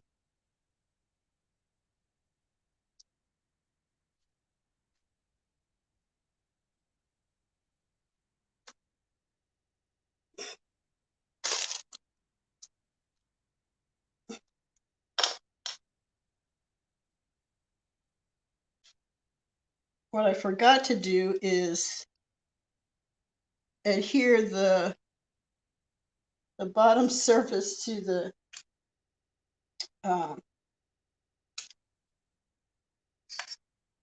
the burgundy lining to the brown bottom. I forgot to do that, so I have to do that while I'm still can right now.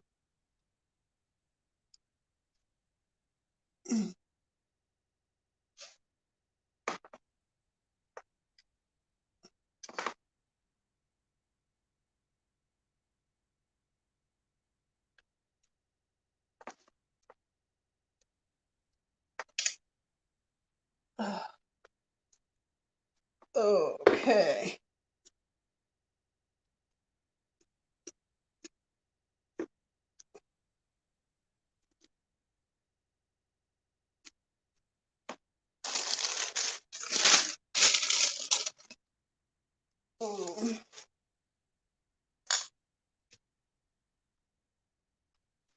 Okay, so then I can take this tool here and bring it up.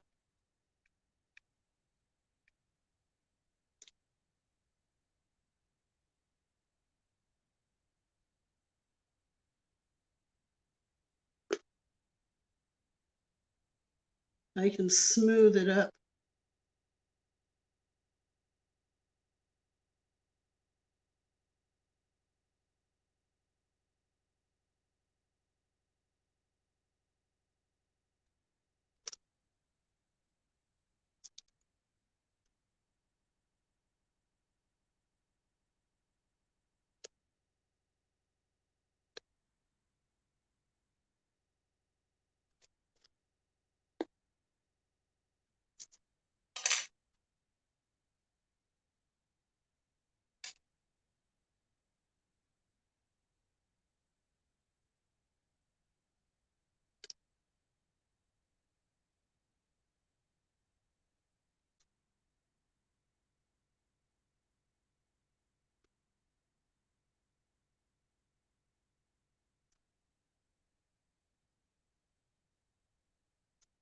So once this is all smoothed up the sides, then it'll be ready for the next firing to go into to be cured, let's see, the second time.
You are just as muted as you want to be. And I can't unmute you. I said, well, it looks like Catherine might have overheated, but it looks like we're getting to the paint hour anyway. No, we're a long ways from the paint hour, dear. Oh, no. Oh, right. You're We right. got other presentations to do yet, so You're I'm right. going to get ready to hit them. I'm looking at the time now. You're right. But LaShawn's down there rolling out something. Yeah, we get ready to play a little excerpt from Miss I just Lorraine. LaShawn was rolling out with his pasta maker. It's a great thing. It's Miss Lorraine, which is a 6x6, and every day you paint one painting. But what it does is it that's gets a tiny one. comfortable painting that size, and you can paint pretty fast. And that's the key here, is to not labor over what you're doing, to paint it and be done with it. It's an abstract style, and it's a style that, if you like this kind of work, like, I love it. So it works for me. I like that.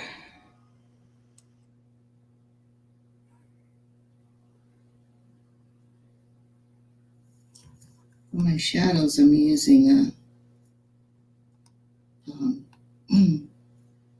Payne's gray, which really isn't a gray, but it's a blue. But if you mix it with, what is it that I mix it with? Yellow. You get a beautiful green.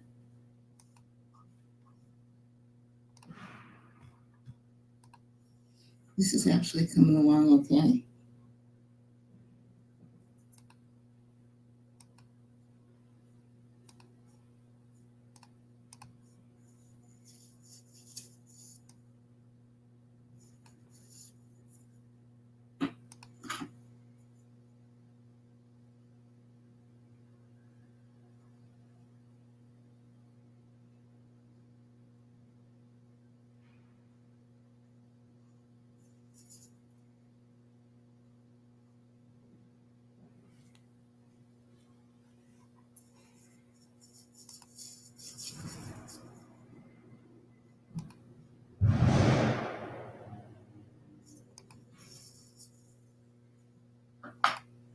So I'm going to start with the background a little.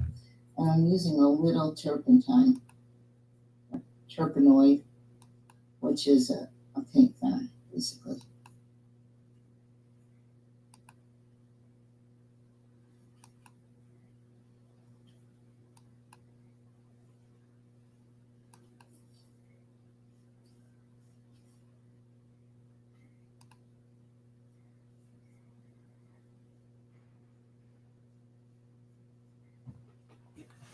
The nice thing about using a big brush is it fills in spaces faster. Especially when you're using a small size brush.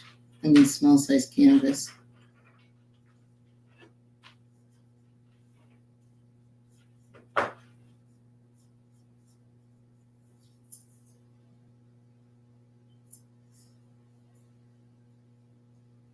I'm going to try and give it a little texture by going over it with a little white, kind of a dry brush technique, just to give it a little interest here.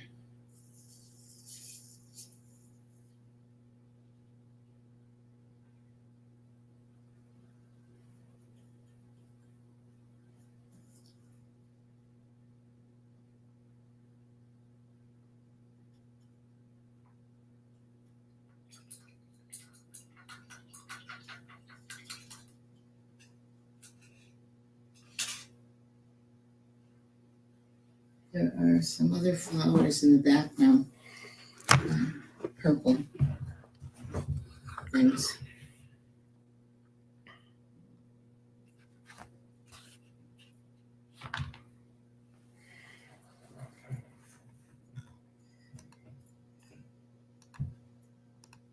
So I'm just indicating those flowers.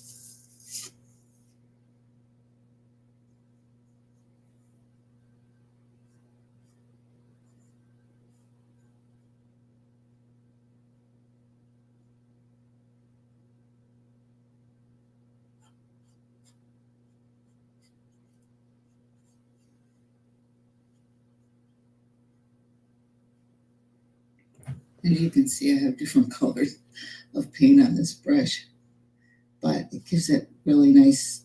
It's good because it's not all green.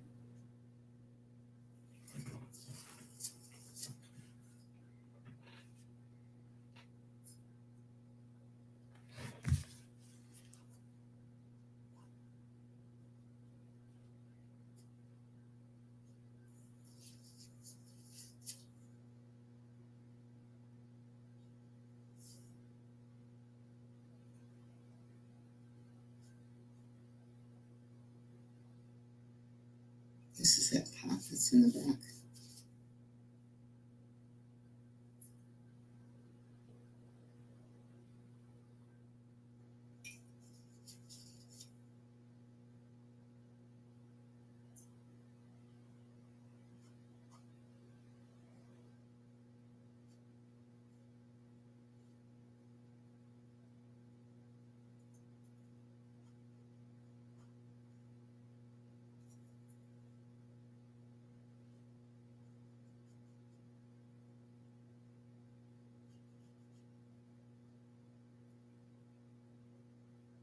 So I think this is practically over, so I'm gonna turn it off now, but I'll finish painting this in my next video. Just want to see what it looks like. It's actually looking pretty good. Thank you. Have a wonderful day, and I will come back.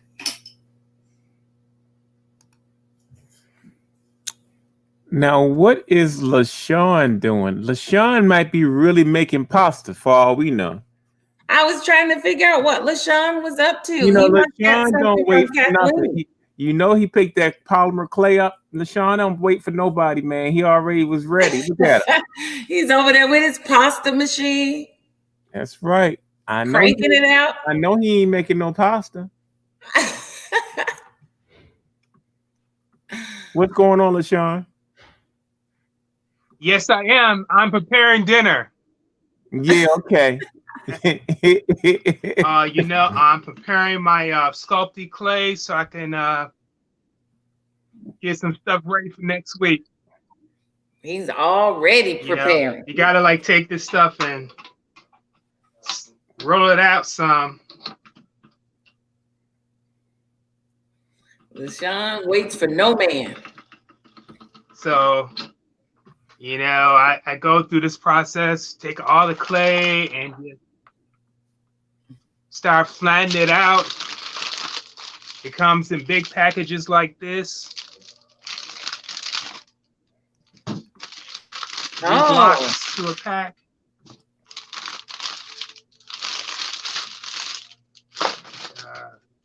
So are you going to be Get painting this stuff on that? rolled Or out, flatten out.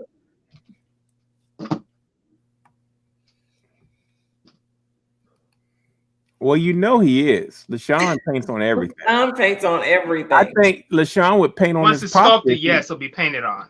Yeah. I think LaShawn would paint on his pasta if he had some. Ooh, look at Frankie's piece. It's really coming along. Yeah, if we can keep Frankie on the screen long enough. I probably would. How you guys doing this evening? Everybody, man, Good. I'm holding up good, man. Just trying to keep the energy level up. Trying to keep Poncho awake. That's all. No, I'm better today. Yesterday was a whole different ball game. Yeah. Hey. I just know when you You guys are rolling. So Poncho LaShawn, disappears behind that avatar. I don't know if that's right, man. I could do lots with the avatar. I might be asleep right here on the table. LaShawn, have you seen the third collaboration yet? Yes. No, you did Really not. nice. You I only saw really the like second it. No, one. I have not. This is the third one. That's really pretty. I saw the first and second one. This is the third one, Mr. LaShawn. I You know said you you went. started yours yet? It's on the screen, Have brother. I started? I'm gonna start them tonight. You know, I'm a night. Oh yeah, man. I have to. You know, me. I'm like I love it. visualizing, and now I have to dump my Right. my cell phone. Hey, I have to dump a bunch of stuff off. Yeah, man. I've been working on them. I try to do one a day. Pancho, you hey, I need to send you some flowers. Hello, y'all. Can you hear me? Hey, Frankie, what's You're going doing on, such man? a great job on them. That's you what I already- was thinking. You already sent me 25 of them.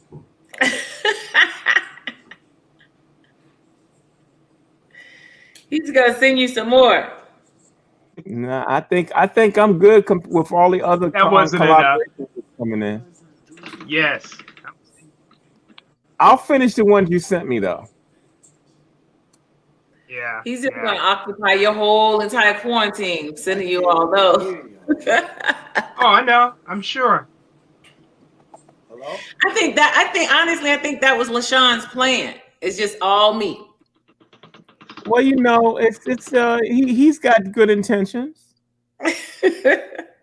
It's just making you work. Yep. It's definitely making After all, it did take him a week to prep all of that stuff. I know. I was like, LaShawn. And now the pressure's on. If you don't come through, you know what that means if you don't come through. I know. We have a word for that we have to use later on in the track. I know. That's why I have to get my plate. That's why they sit right here, so I can be like, okay, let me see what I'm gonna do. You know, it doesn't help that you keep posting all your magnificentness on the screen.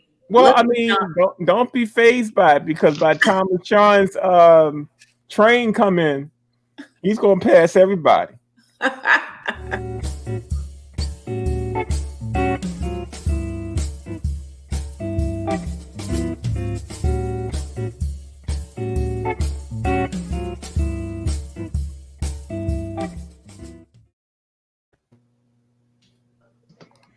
Well, you know, we'll still have prayers out for Deborah Shedrick. She is head of Deaf in the Family. She'll be back with us tomorrow. But being the trooper that she is, she did send us a small little times lapse that we can look at. So she's still working. She still sent us a time lapse. That's what I'm talking about.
Yeah, send me some new music.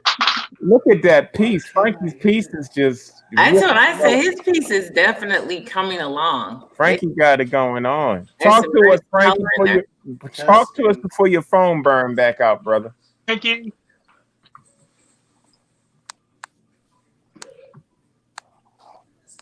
Frankie?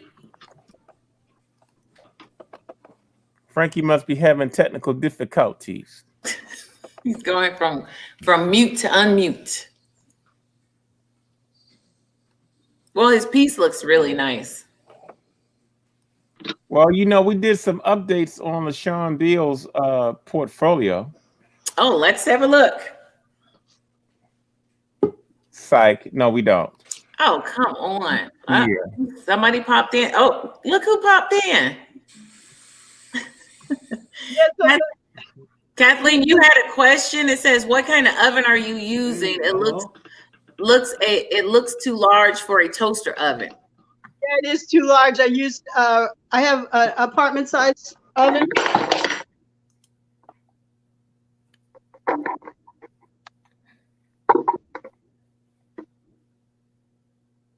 Okay.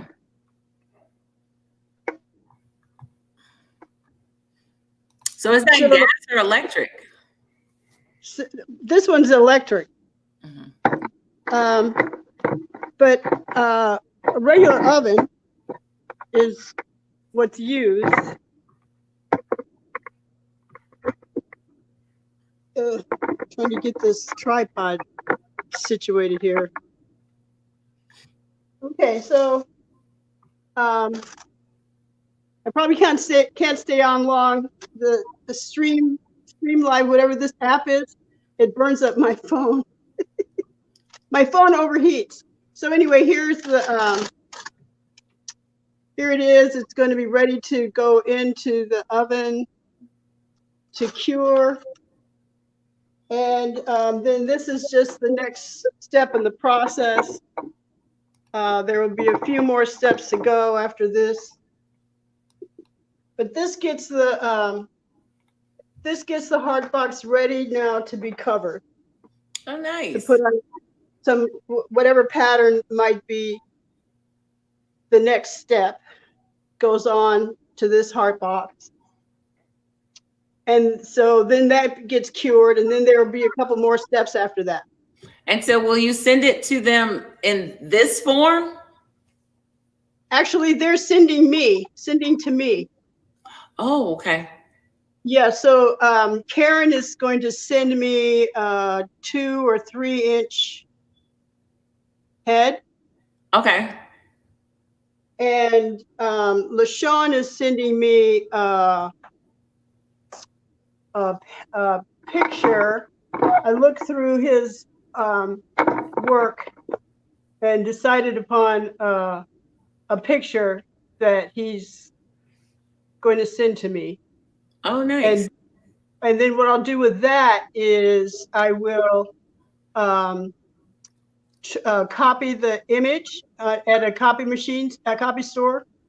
Mm-hmm. And then I'll take that image and transfer the image onto clay.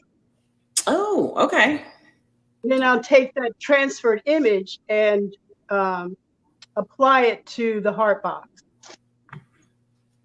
Oh, okay. That'll be it. I can't wait to see that. Yes. So that'll be exciting. I'm planning to, right now in my head, I'm thinking to make the image to fit over the entire box. Oh. I'll do it in the front and on the back. Mm-hmm. So that's my thinking right now. I might change my idea when it arrives. But right now, that's what I have in my head, that I will transfer the image and put it on both sides. Mm. Well, we'll check in on you tomorrow to see your progress. Well, this is as much as it's going to happen until the image gets here. Okay. Well, then maybe we'll see some of that jewelry again. Yes, some of the jewelry again. All right. Well, you have a good night, and thanks for sharing. Yeah, have a good night too. Bye. All right, Kathleen. Thanks.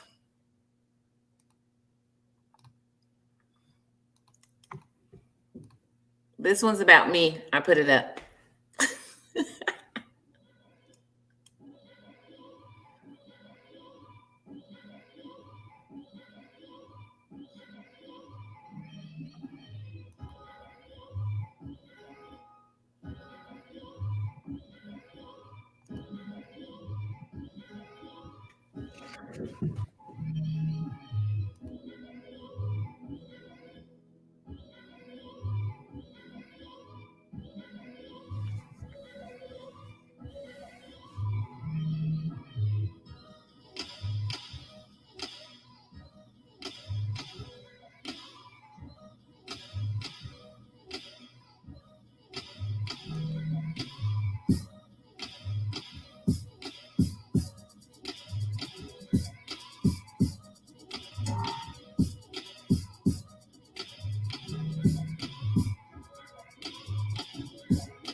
Greetings, friends. Okay, so today I've been working on the progress of this illustration that I started. And in part one, I talked about how I set up the reference and some of the symbolism behind the elements.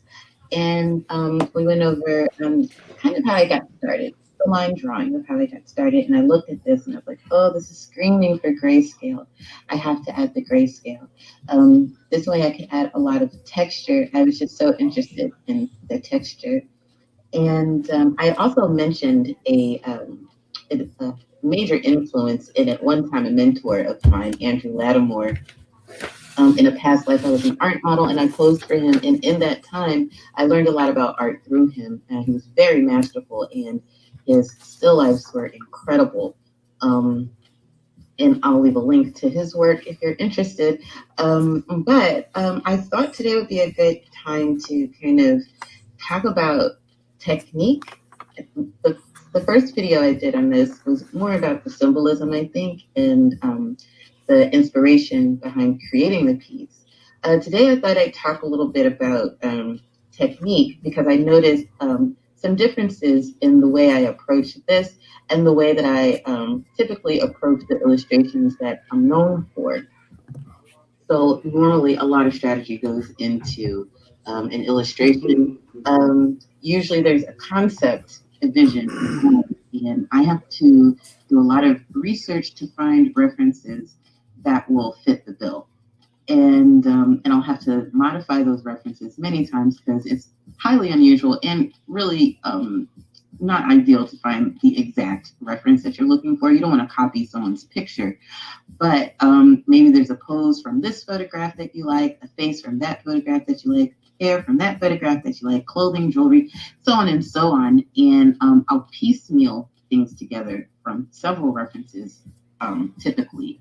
And a lot of times I'll make either minor or drastic changes to those references. So for example, a lot of times I'll find models that are not Black, but the assignment or my personal work calls for a Black person in or people in the illustration. So I'll change it from one ethnicity to another.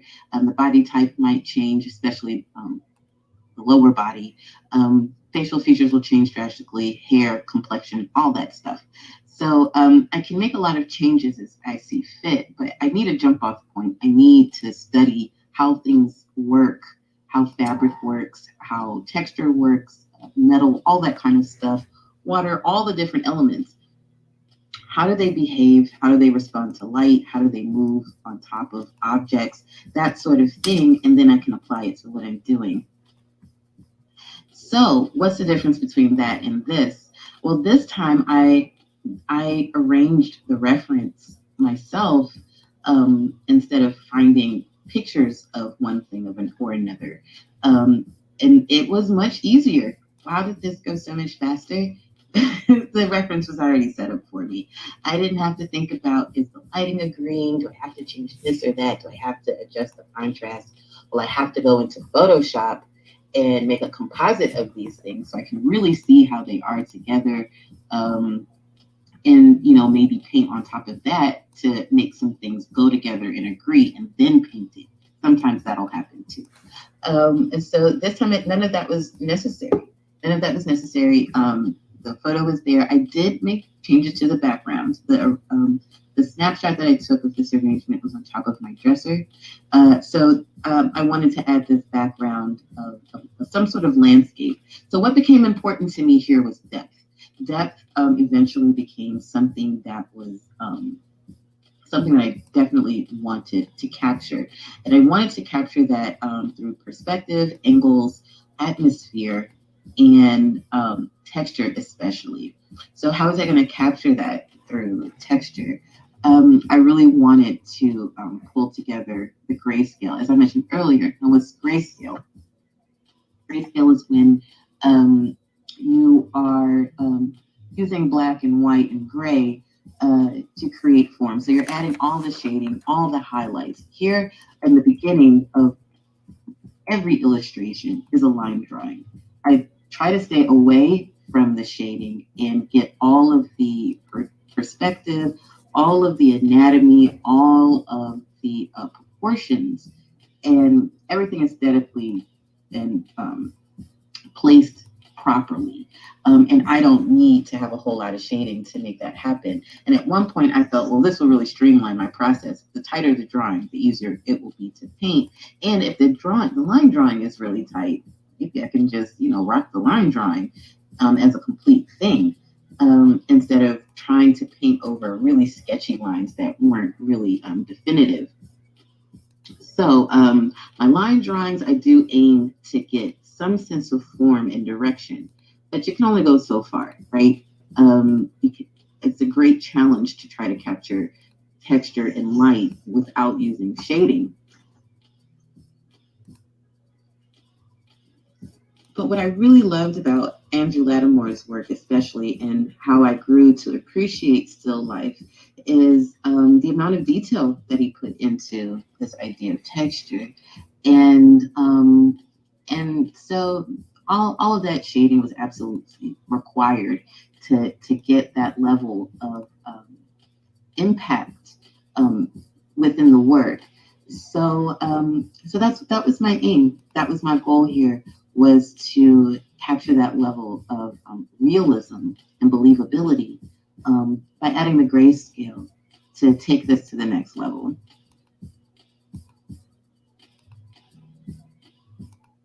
So there were definitely some elements of this that were a serious challenge. The crystal dish that the bird is sitting on was at a weird angle and had all of these like in and out kind of rounded forms that were interesting, but definitely a challenge to capture. My bird friend too had a lot of little parts that were took some time to kind of, meticulously work out, and I can see that there's still some working out refinement that needs to be done there to kind of really get it. I can see my bird friend here took a lot of time to kind of get just right. And one thing I did want to express today was how much I love drawing digitally. And the reason is because it really does allow me to experiment very freely without restriction. obviously there's a way to kind of mess this up and not to the point of no recovery, but there's so much more flexibility when you're working digitally because you can preserve one layer of work that you're very happy with and then experiment on a separate layer to see where you want to go with it. And that has really opened me up to trying a lot of different things that I think that if I was working with pencil and paper, I would get very rigid and nervous about screwing up progress with. And because I've done it before, I've gone very far with the drawing and made one false move and didn't like it anymore. So this kind of saves me from that that paralyzation of, oh, this is too precious. Maybe I shouldn't go further with it. Yeah, my bird friend here, I had a lot of opportunity to kind of make a lot of adjustments to move things along without worry. I think that if I were, I see that his rib cage still needs to be introduced here. There's still some work that needs to go into him. So I'll probably get back to work on developing my friend over here. And I think also the fork. The fork was was a bit of a challenge to kind of get that part going just right, because it was such a precise shape. It's symmetrical. It's askew. It's at an angle. It's coming at you. It's all this perspective to deal with, and yeah, that was hard, but we're getting there. But I'm enjoying the way the flowers are coming along. A lot of this is still quite loose, but I think it's near ready to go into the grayscale at this point. I probably could have tightened this up a little further, but I was kind of eager. So I just went ahead and started on the grayscale.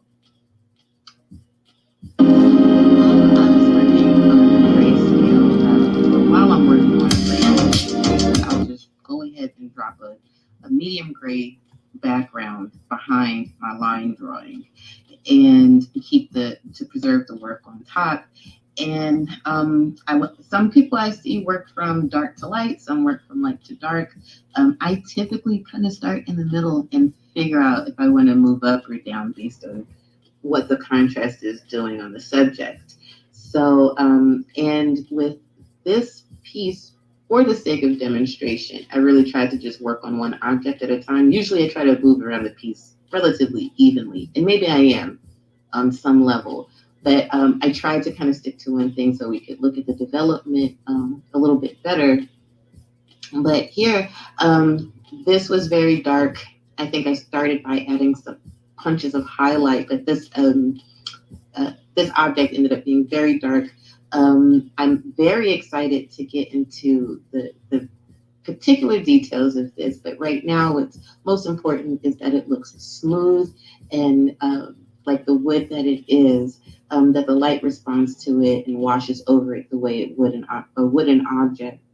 And that it comes across as very dark, but that you can still see the carvings and the pops of highlight on it. I'm not sure what I'm going to do. I've made up the pendant on the collar, but I do want the collar to end up looking like rhinestones. I think those details will come in a little later because they're so tiny. But this came along quite nicely. I was really pleased with the progress here.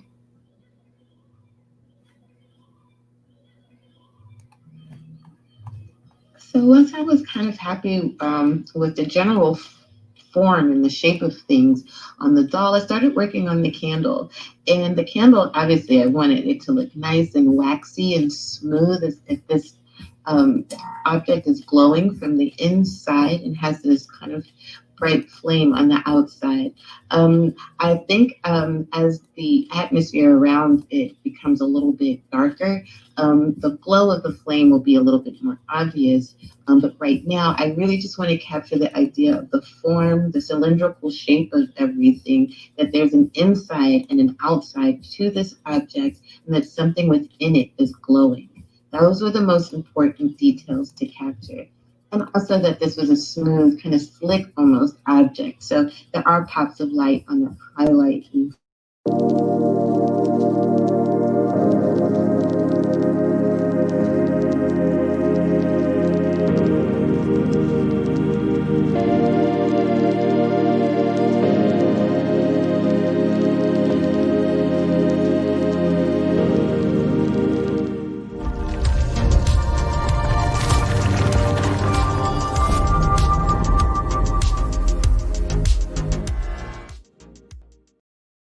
lot of magic happen. I want to make sure that the area up top has a foiled look to it, as if it was labeled with something luxurious. I think I'm going to change the circular label to something more like a wax stamp that you would seal an envelope with. From there, I moved on to the cups, which I was also quite excited about. These cups are fine china, and what I'm really excited about here is that the sparkle of the gold trim is starting to develop and come through. And as I develop this, that's the part I really want to kind of showcase, that this has a metal rim and a white porcelain kind of china round cup. And I also want those cups to be sitting on top of each other in a believable way. So the ins and outs of the shadows become entirely important for that to be seriously believable. And that adds so much depth. It makes it look like there's an inside to this object in a way that the flat drawing, the line drawing just could not convey. And I'm really excited about the progress of the cups. And when the pattern, like there's a floral pattern for the cups that's going to come in pretty soon too. Probably later on in the details, though, I think. I also started working a teeny tiny bit on my bird friend. By this time, I realized, oh yeah, I got to put that rib cage in. So I didn't get too far with him, but I did want to work on what I could work on. So some of the bones, the shape of his bones are coming in more detail. I want that kind of smooth yet rigid look that bones have. They are not smooth as if they went through like a sander or a machine, but they do have a smooth kind of texture to them with a slight roughy, bumpy kind of edge, right? So I wanted to make sure those things were coming across so that it looked like bone. I'll admit I had an extremely hard time with this crystal dish that he's sitting on, but I learned a lot from attempt number 1 to figure out how to just block in the lights and the darks here. There were so many that it was starting to turn to mud, and then I was starting to become unsure if I even got the shape right. And I did want it to look like there was an inside and an outside. If there's a tube that goes in, so that's probably going to be a do-over. But I'm really excited about moving forward with the other elements in this piece. And also later on, I'll probably start dropping in the background. So here's just a recap of the reference, the line drawing, and where we landed today with the grayscale. And I'll be back soon with more progress on the grayscale. Thanks for watching. Peace.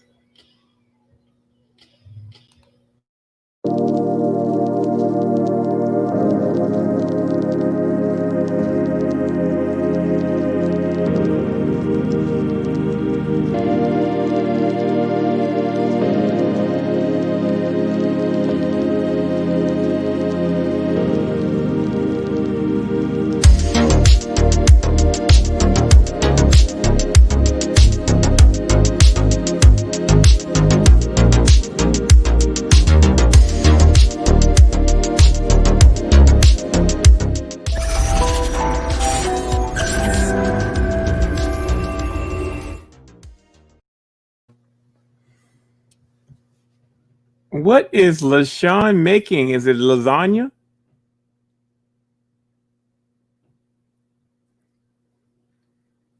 You are muted again, my love.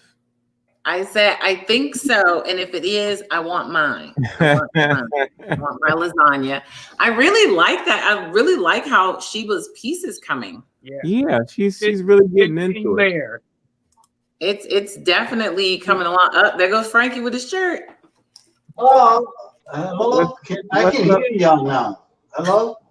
Hello. We can hear you too, Frankie. My tablet, for some reason, the audio, I can't hear it. I do it to my phone. Oh, okay. Yeah. Well, give us a quick review of your piece. I do not mean to be modeling, number one. I'm just hot in this house. It's like 90 in this Yeah, house. Frankie. Yeah, I know. Yeah, I We know. don't mind. We don't mind. I got a Frankie. tank That's all top right. on underneath for this too. Listen, I want to show. I want to show my piece, but I also want to give a shout out to you and LaShawn. I got my toys today. Oh, good. What you I got get? my gift.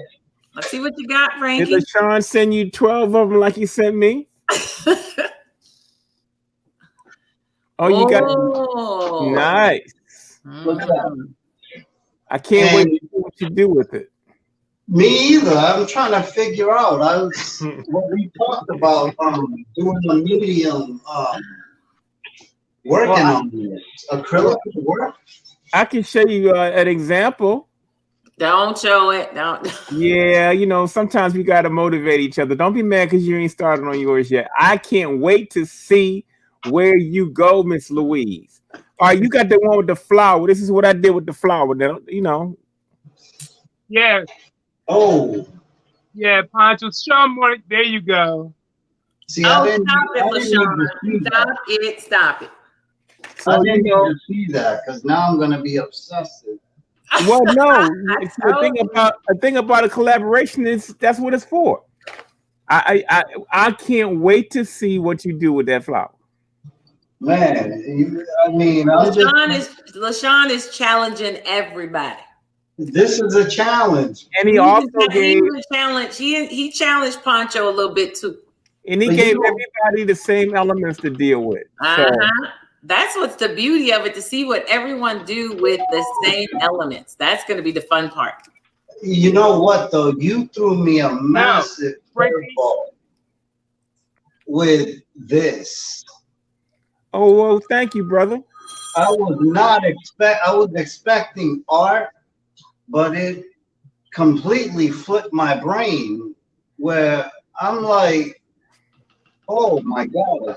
I don't know. I can't explain it, but well, I tried to send a little gift to everybody so they would get it around the halfway point. It's a blank book, and it's so symbolic of. Oh. Hey man, just fill it up. Fill it up. Right down to the cover, I want to fill up, and I don't even know where to start. It's just small enough to do something really nice with it. Yeah, I don't even know where to start with it, but I'm blown away by it. Thank you very much. You're quite welcome, man. Enjoy. Yeah, I'll do you proud with that book. Man, you've already done me proud by that piece you're working on in front of you. Oh, thank you. I'm adding to it as I go along. I don't know if can you see it. I added some people, and I'm drawing right now. Have fun with it, Frankie. Huh? I'm drawing a guy right now pulling on the rail at the DC riot. Right. You can't make it out yet, but and then here just a little fill in. I'm drawing a coffin there. Mm-hmm. And I didn't want it to take a morbid turn, but I also wanted to be interpretive of pretty much everything going on and how I'm feeling with it. Well, you know, that's what I love about the piece, Frankie. You're delving more and more into it, and you're pulling more and more images out every day. I like seeing where you're going with this piece. Thank you. It started as it went one way, and then it just totally turned into another direction. Mm-hmm. So I'm going with the flow with this, but I will be done.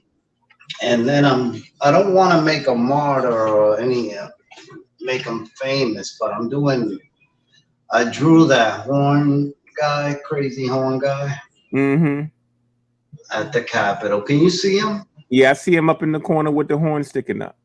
Okay. Yeah, but most important though, I want to capture the handshake and all that. I don't know if you're able to see that. Well, you got so much in that piece that I would have to see it up close to see that. See, that's what every day I see a new element, like what you did with the capital and then the capital roof. Uh-huh. It's nice. Thank you. I'm trying to. I get lost with detail because that's all I know. Mm-hmm.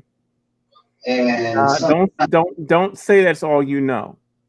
you know, that's what I've been doing.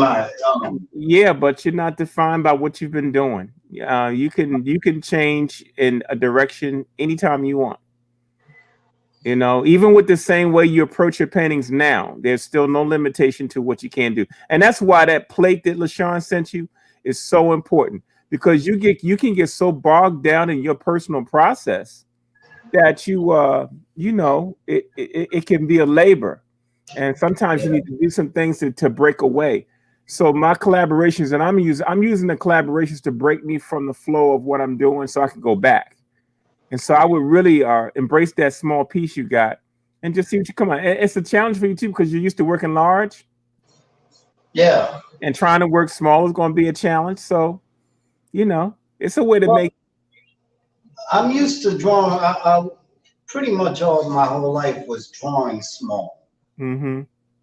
And then I went, for some reason, when I moved to Springfield, after I just started going big with muralists, and then started everything. I started drawing bigger. Mm-hmm. So going back, and those pieces you sent me, I immediately thought of collage. Yeah, it can be a challenge to go back, but again, you're not limited. Like you say, you've done it before. So yeah, embrace that plate, man. See what you can come up with. Yeah, I'll put it together, and you'll see it. I want to complete this one. It's a fun diary. Good. And I still have the other one that I started with. If you can see it. And I need to finish that one too. Well, it's getting near the time for you to start posting some work. So you got to bring some things to completion. We're at the halfway point. So everybody now should be really thinking about getting certain pieces available for the exhibition that we're going to have at the Art for the Soul Gallery in February. And that's going to require each artist to put in at least 5 to 6 pieces. I think you said 5, didn't you? 5 pieces? 5 to 6 pieces. Although Rosemary believes we can do 10. 10. I know. She was like, I'm gonna take 10 and put 10 in the back. Yeah, we got some time to plan that out based on what people produce, but that's not sounding realistic already. Not with 12 artists. Mathematically, that comes out to what, 120 pieces? That's right. Yeah. Is that gonna work? That would be a lot of pieces. But my real issue is that we want to make sure you got enough pieces to put in it. So you got 3 pieces you've been working on, and the question now is, are you going to be able to bring them to a level of completion by the end of the 15 days? Oh, of course. Yeah. Look who showed up in the room, Pancho. Of course. Hey, what's up, Karen?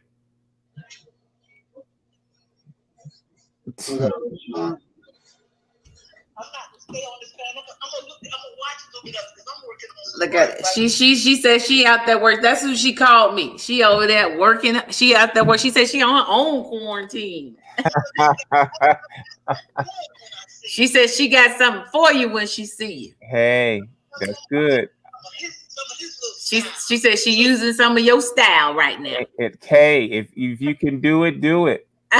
All right, Karen. I'll talk to you later. All right, look, tell them I'm gonna make it do what it do. Okay. All right, bye. Well, we just glad we're inspiring folks out there to be creative. That's what this whole thing was designed to do. That part I love. Mm-hmm. And so we're going to keep it moving. We got a couple other presentations we can give you this evening. I was joking earlier about my friend there when I said, did LaShawn have any pieces? And I said he didn't have any. Of course, LaShawn has begun to submit his works. So here we go.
but pretty fantastic. Pretty soon, the artists are turning in their stuff. So look out, y'all. Somebody wants to know what LaShawn's making. He's making lasagna, Yeah. or he's doing something special there. I know. I think Miss Johnson popped back on after she finished watching her niece swim meets on Facebook. Hey, you know what? Long as we got folks watching, it's all good.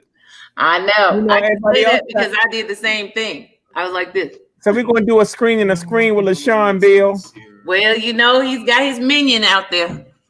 This one, I will mainly be using palette knife.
Okay, I'm taking a break and I'll be back shortly.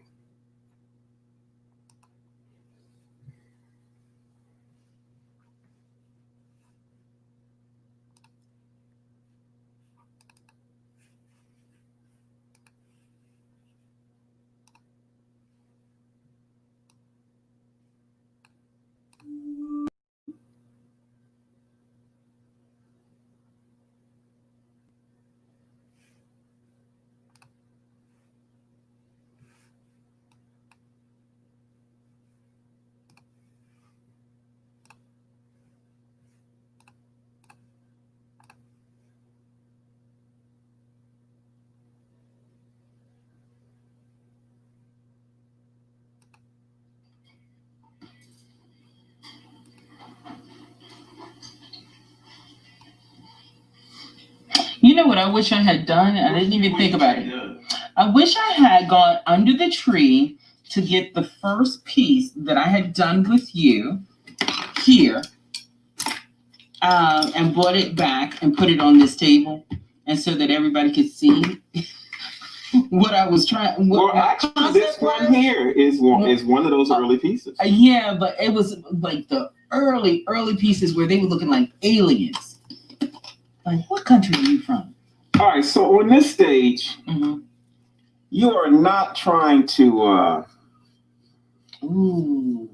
You're trying to create color areas, so you're not painting it. Okay, just brushing. You're just putting. Okay. Some indications of color. Ooh. Did I put this on? I can put this on here. Yeah, you can. Okay. Think sculpturally, so you can realize where the highlights are, and okay. You are dry brushing. You're not painting. Right.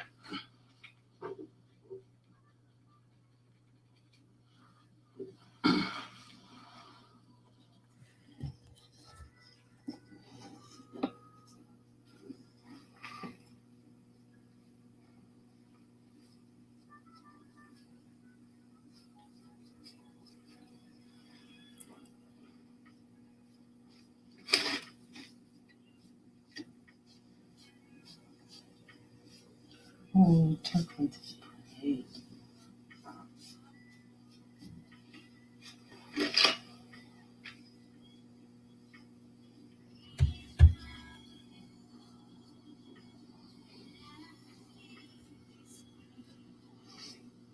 Look at how I'm dry brushing. So some of your details. Yeah. I'm intentionally hitting the high points of that. To give it another area of detail. Some of that might survive the first coat, and some of it may not. Cool.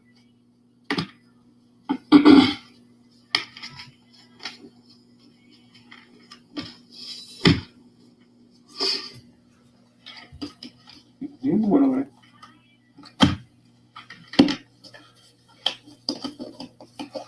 And in this stage, thick paint is best. Okay.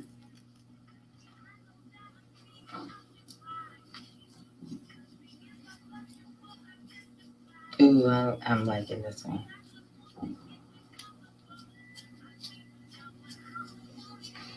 And the more color you put on there, and you put that wash on there, the more color you're going to retain. Okay.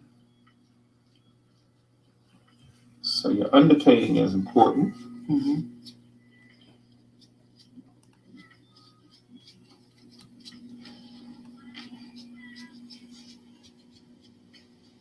You think I should go a little heavier? Yes. Okay. That's going to get swallowed up by the adjuster. Okay.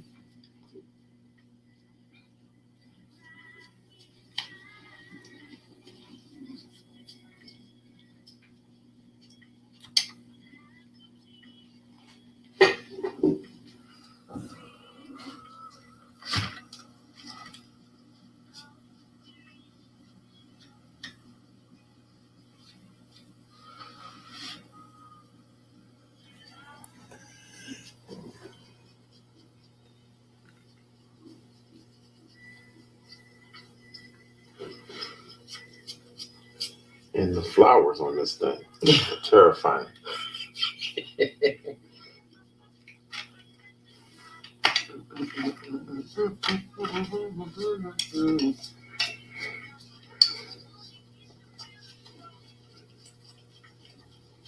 Now this is going to be a challenge with all these little things you put on here. I know. But we're going to work it out. Work it out. I was just trying to be different. That was my Flower Girl series.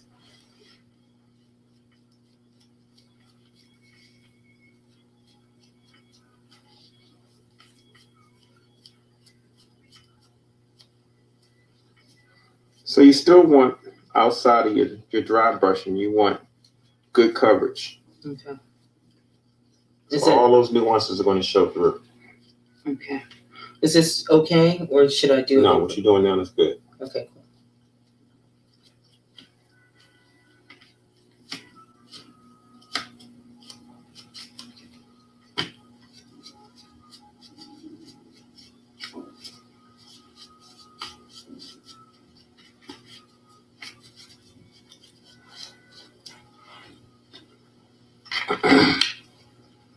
This is really interesting. We ain't even got into it yet. I know. I'm excited to see what's about to happen.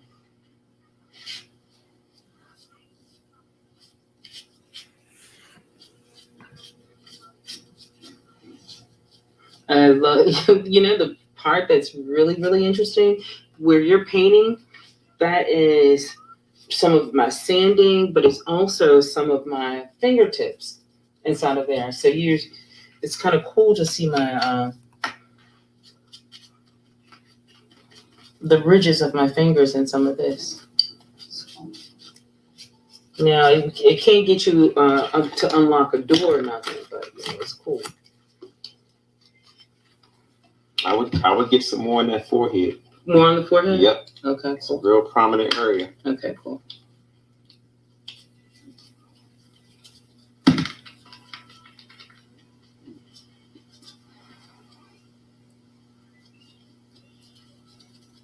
I'm gonna be like, Deborah, let me use 3 colors. I'm gonna use one more color. Okay. That was cool. Oh, this is gonna be so damn cool. All right, so what's my 3rd color gonna be?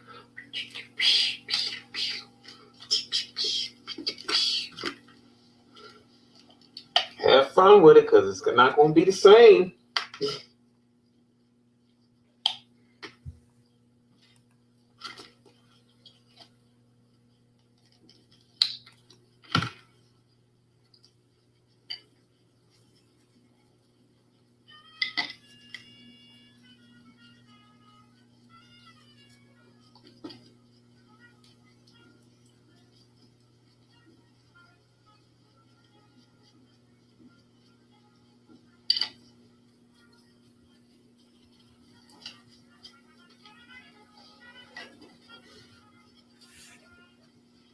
That's looking good.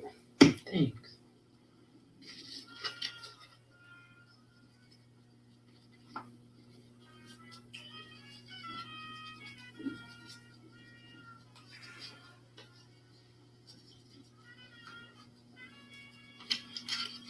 Exciting.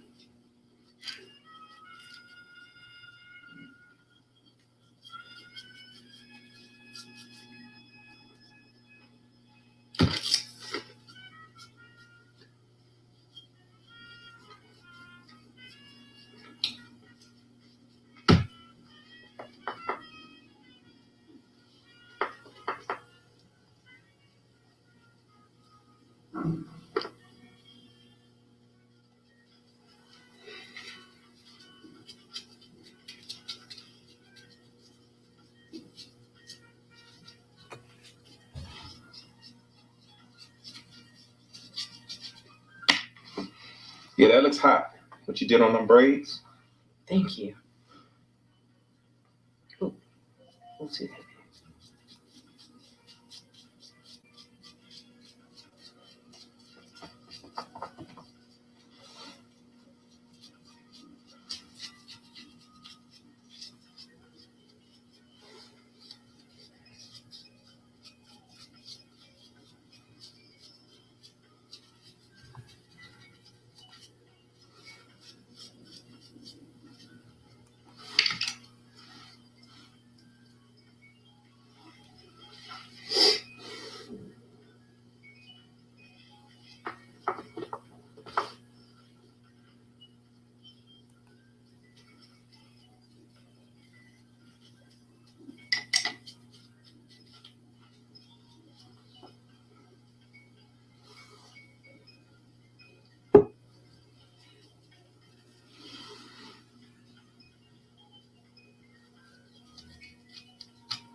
played with orange yet. Okay, I'm gonna get a little divot of that.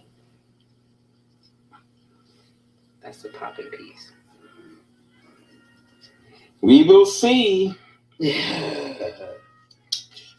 You know, I have had moments where You like what? looks like we'll be having some more gesso on top of this. So I'll do that.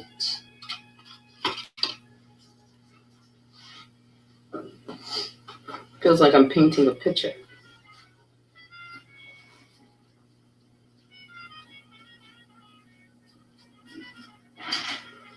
Yeah, I want you to stand both of these first. You want to do one at a time. Okay. Okay. You don't want to draw all of them correct. Amen.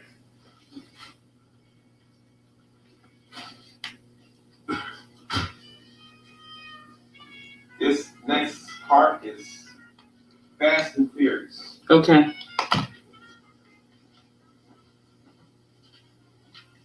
Now you want to optimally, you want to make sure that bottom paint is dry. Okay. But it can create some really interesting areas if it's not dry. I like that. That's going to be hot.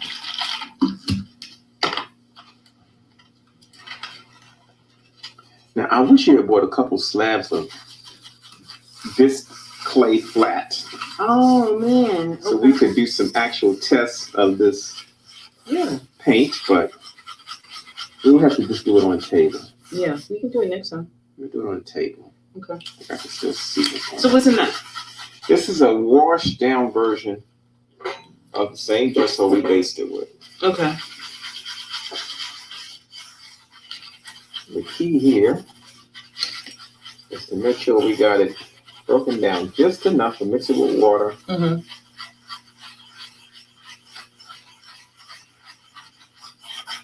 If it's too thick, it's going to dry fast. It's going to do weird things. If it's too thin, it's going to be too watery. You're not going to catch any cells. Mm-hmm. So the optimal thing is to practice with it to get it just right. Okay. So I'm going to test this out now and see what we got.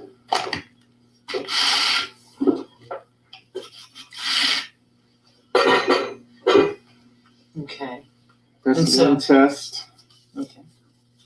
Then we will drop some alcohol in like magic. That is not bad, but we're going to let that roll a little bit. Okay. Ooh, it's like cells growing. You know the part that, so have you Because on this surface, you don't want it to be too thin, because it could delay things. Okay. And you won't get the cells you want to get. Okay. You just want to try to get it where it's got a flow. Okay. Now, if you lay it flat, it's going to run back. Okay. If you tilt it up on something, it's going to tilt down. Okay. So you got to kind of know which way it's going to go, which way you intended to go. Okay. Because you will not be able to control it. Okay. So you might want to find you a couple things to prop with. Oh, I figured that I was going to take this, loop it, close this off really tight. It might be excellent. And then actually sit it underneath the bottom like this. That's just enough angle for me right here. For me. That's good. That's good. And I'm good with that. I want to let this one probably lay flat. Okay. I'm liking her face. I like you, lady. You look like an old piece. All right, so you can come over here. Okay, coming over.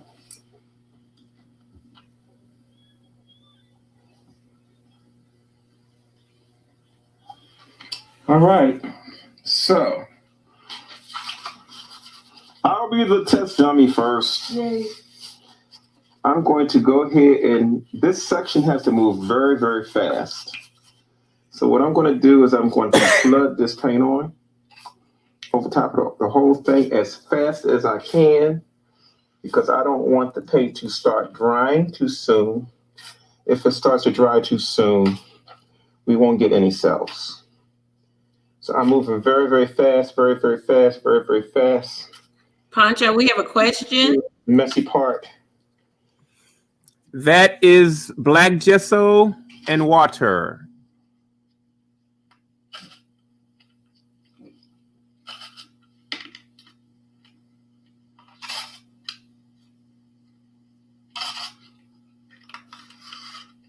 Now I know what to do with all my acrylics now.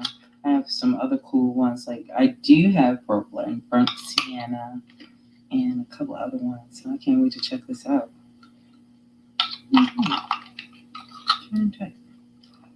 Oh wow, that's pretty fantastic.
I like her. Oh, that's cool. Yes, let that lay flat. Mm-hmm.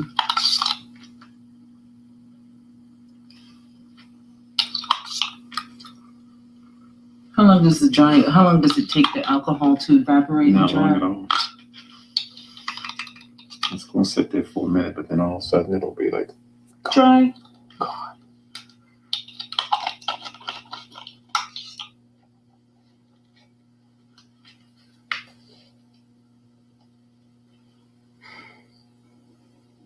Yeah, he's looking really nice. Yeah, I'm liking him a lot. Oh, I forgot one thing. You hit the lips a little bit. Mm-hmm. It might be too late. And don't remember, you can always dry brush some things back in. Yeah. Okay, so slide him over. Slide him to the right. Prop her up wherever you want to go. And try to use this paint wise to the right consistency. Mm-hmm. Bring her. Okay.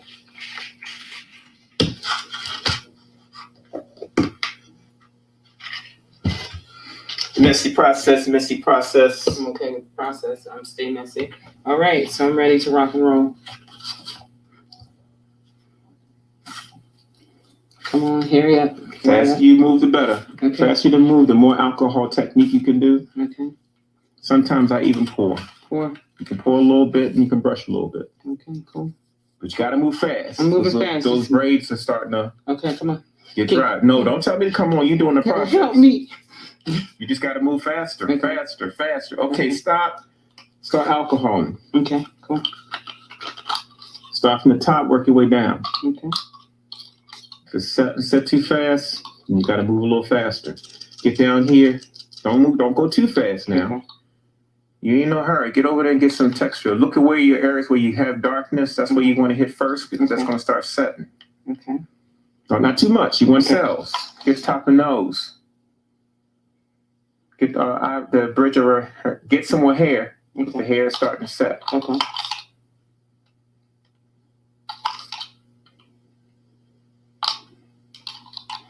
This is intense.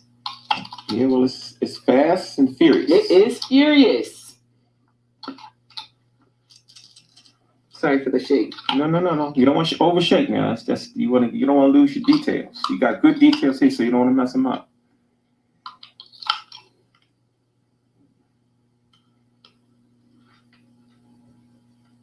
Get her lip, if you can get the tip of her lip, the bottom lip especially. And right in there if you can. Okay, it's already setting, so Okay. don't mess with that. How about you see where the little jewel is right here? Don't worry about that. Okay, cool. See, you had to worry about that when you're doing your glazing, Yes. but you don't have to worry about that in this technique.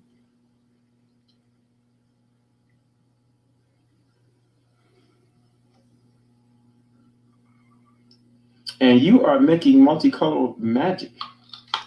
This is cool. I can't wait to do the next one. I'm on a mission. Okay, I would grab one that you're going to do natural, but that's going to be, you want to do it a white color instead of a dark color. Okay. You can try white on those. Okay, cool. All right. What you going to do with this one? This one, I want to paint some yellow on it. Okay. And then after that. All right, so we'll just let that set up. Okay. Let me look at you. Let her do her thing. If you change her position now, gravity's going to make the stuff that's wet move. Mhm. So you want to leave her in the same position.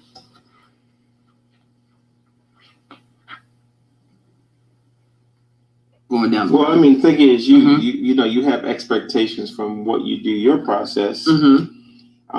This is not even dry yet. So Yeah. you have to wait till it completely dries Yeah. to see what needs to be altered on it. Right.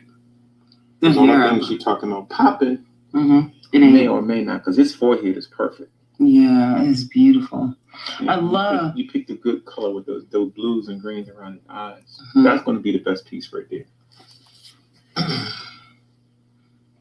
Yeah, I love that piece. I love the Bantu nuts in this one with the designs inside of it. I really do like that piece a lot. Well, it's a little subtle. What I'll do is I'll just go back and accent it some more lightly and then call it a day. Mm-hmm.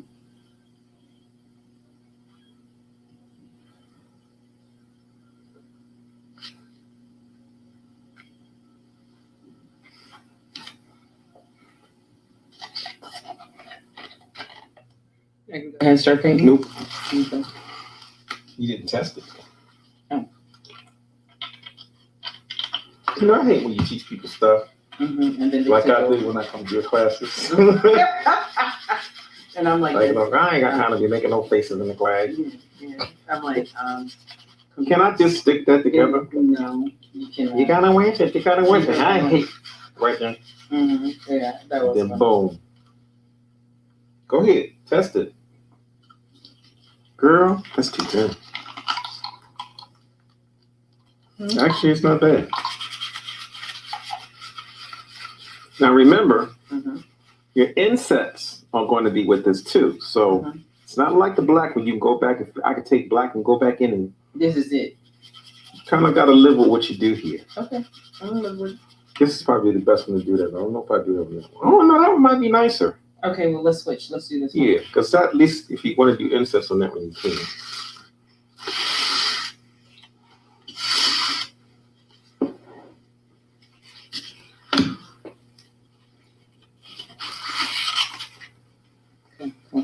Quick, fast, hurry. Okay, excuse me.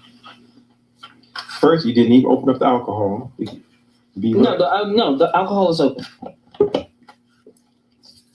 Oh shit! Sorry, somebody got that on camera. Sorry. Move his hand out the way. You're moving too slow. It's a race. It's a race. Get it good. Get it good. Cover it good. You're moving way too slow. Way too slow. And you're letting it dry. It's supposed to be flooded. No, you got to put more paint. More paint. More paint. There's no more paint. There's no more paint. You got to move it around. Get some from around the bottom down here. You got to move faster. You got this bottom ledge down here. You got to. Don't splash paint everywhere just because you're in a hurry. Okay, got it. All right, move. Alcohol. Don't just start splashing. No. I didn't ask you to do that. You got to mix cells first. You got to look where it's running.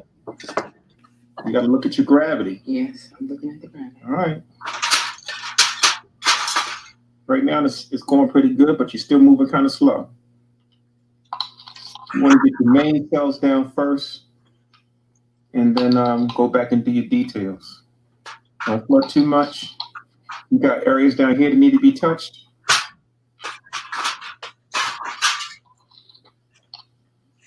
Get some in the hair because the hair is going to be probably pretty much like it is.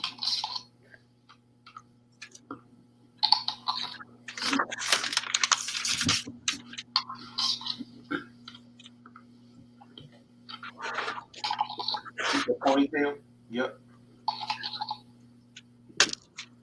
All right, now you want to touch it on top, make small cells. No, not that with a whole bunch of stuff.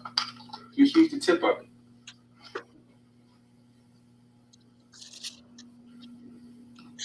Don't overdo it.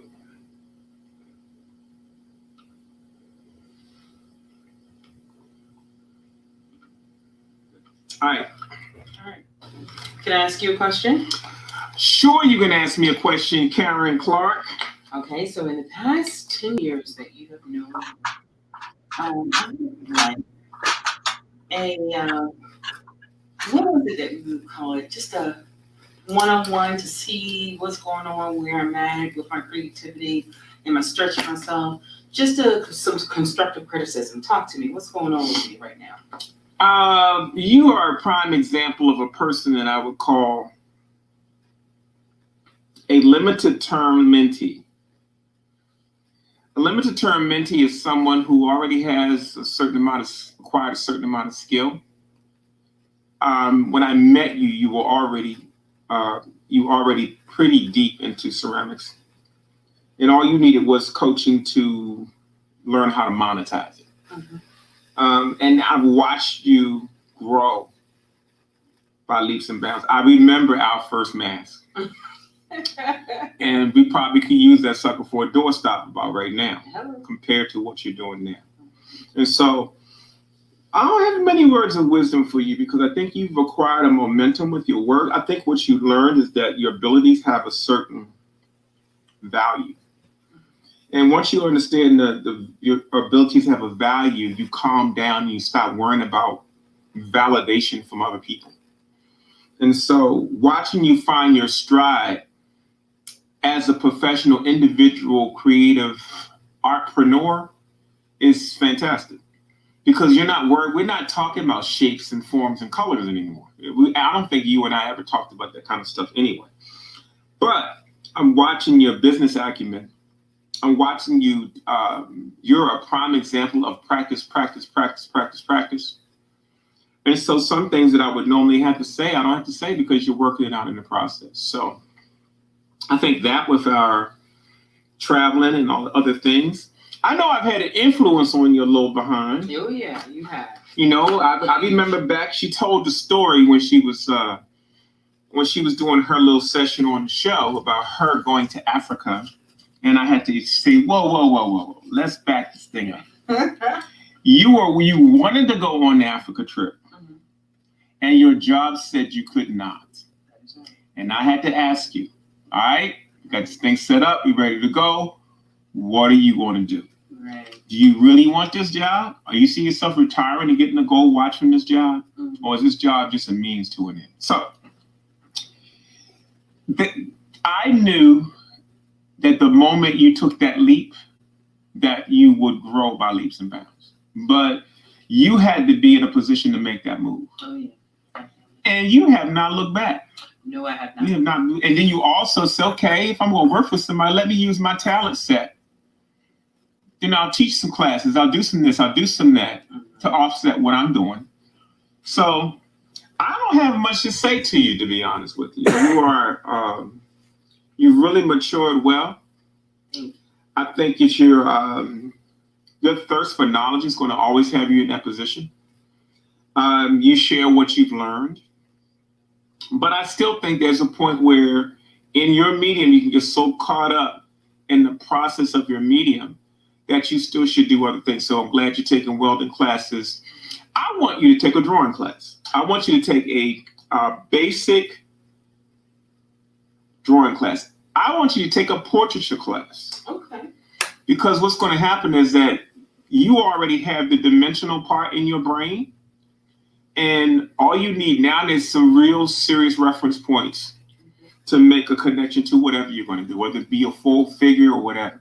Because I think now what's happening is that you're using your level of interpretation to create those things rather than you having a point of reference to take those things. These masks are not from human faces. But I look at the nuances in your faces now from where they were just 2-3 years ago, night and day. So you're grasping the information so fast at this point that I think taking a basic drawing class would really change a lot of things. Not only is that going to happen, it's going to help you find another way to plan what you do. Your work is very impromptu. So you'll go, and you might plan out, I'm going to do a series with flowers, but you're not sitting down going, sketch 1 through 50 of how those flowers would be. Okay. And for me, I think that's the only thing missing from your work, because the way you work, you're creating new stuff and your brain is already saying, I don't want to repeat that stuff. Even though you are a production sculptor, I've noticed you won't do 2 masks that's identical. Right. And so my question becomes, well, if you're a production person, why are you still doing 1 mask of that style? And what's the hinderment? What's the block that's making you stop at that place when I know you can make 25 at the same time and make little nuanced changes in them that still would make them all individual? So my advice to you is just don't get so caught up in your process that you lose sight that you can still be creative. And with the pace that you can create things, you'll be unstoppable. Cool, thank you. All right, so I am off to the races again. When you give me some insight about my work, it makes me travel to go, time to up my game into the next level. Well, you know what? We're all striving to do that. That's just not Karen Clark. Yeah. And all it is being willing to learn. Yeah. And willing to follow up on what you've been taught. Yeah. I've had some great folks share things with me, and I try to implement those things as I go. Well, this has been a fun journey with bees. I am so excited. So today you learned how to use acrylic alcohol resist to color your pieces. Yes. So that you will have yet another alternative. Yes, it is so good. That is hot. I love him. I love you, Solomon. I love you. That is so hot. He's so pretty. I like Wow. him. I like him. And this one, y'all gonna see him, but y'all can't see the details because I'm so far apart. This piece right here is bad. And these are just her first 2. So by the time she get home and really incubate on this, the secret is in what? The secret is in the sauce. It's in the sauce. Yes. Get you some white gesso, some black gesso. Why white gesso? Why black gesso? Because gesso has a powdery, pigmented, really gritty kind of pigment. Okay. Whereas if you use paint, it would be not so much pigment. It would be smoother. It may not have enough tooth. Okay. And so that's why I like. And then they dry fast. Yeah. So well, I'm loving the gesso. And then I also use acrylic. Like on the one here, we actually use acrylic paint. Okay. It could have been a little thicker, but I think for what you did with it, I think that was cool the way that it's it excellent. Is. Now dealing with the paints that I would put on there, does it matter what kind of acrylic paints, or is there a certain brand that works best? Stay away from cheap paint. Okay. You would want to use only heavy body or series 4 paints because because those are real pigmented paints. The other ones like basic, those cheap brands. Yeah. Leave them on the shelf, because when you try to do this with that, you're going to be frustrated. Okay. You need a full body, heavy pigmented paint that can withstand being covered with gesso and alcohol. Right. You know what I'm saying? So, and the other thing too is that those paints are more opaque, whereas the cheaper paints tend to be a little translucent as they go along. It's hard to find a cheap paint that's got heavy, dense pigment. It might be heavy, but it won't be densely pigmented. Okay. That's the trick. And that's why you see an 8-ounce tube for $8, and then you'll see an 8-ounce tube that's $32. There's a difference between the viscosity of those two paints. So for painting on your ceramics, you want to use the heaviest body paint you can find. Yeah. Okay, that sounds good. And get you some good thick bristle brushes so you can do some dry brushing? Yeah, well, I want to invest in because these brushes were so nice to work with because I have very cheap brushes. This is not a cheap brush thing. Yeah. But I got brushes that I've been using for a long time. So this is the main brush for dry brushing. I use this in all my paintings. It's hard for me to show you this, but from this distance. But this is a round brush. A round brush is good for dry brushing because if that was square, it would leave a line when you dry brush. Whereas it being round, these brushes are going to catch the high points without leaving a line. Oh. So when I'm doing dry brushing, I use this round brush. Okay. I use not cheap. Let me get to change that word right. I use my old brushes, my old heavy bristle brushes for doing my gesso. These brushes are very, very old. And that's all I use with these is gesso. When you're doing the sauce, the sauce is best applied with fan brushes because they allow you to flood the paint on. Okay? So you got it down now, and the rest of it's moving. I know. I got one more to do. Alcohol. You got 71% alcohol, 90-something% alcohol. I forget which one it is. The higher the alcohol content, the better cells you will be able to make. Oh, okay. But they both react pretty similarly. Okay. So other than that, to answer your question, darling, you are maturing and growing, and just stay on the path that you're on. Nothing can stop you. I thank you.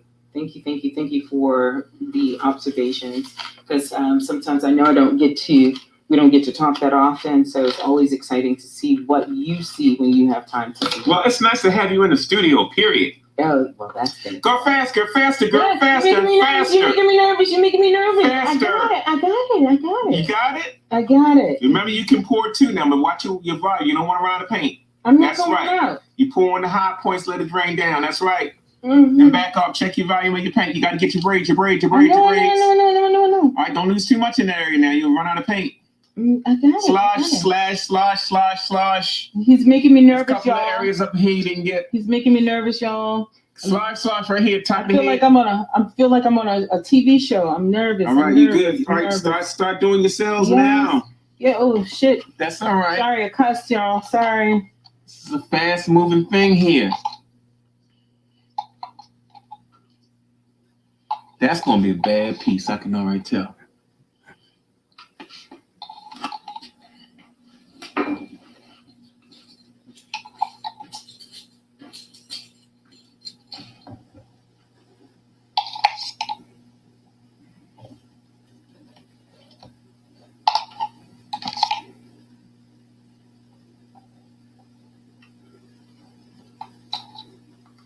That is beautiful and hot.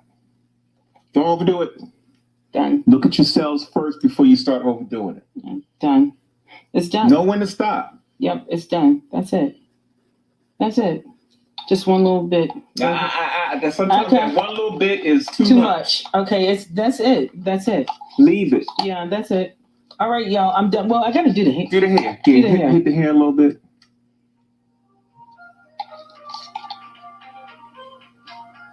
You might have waited a little too long to hit the hair, but you got a couple cells coming up. Mm-hmm. Hit the ones that are wettest. Okay. The dry ones you're not going to get nothing from anyway. Let me get this. Did that one right there, this wet.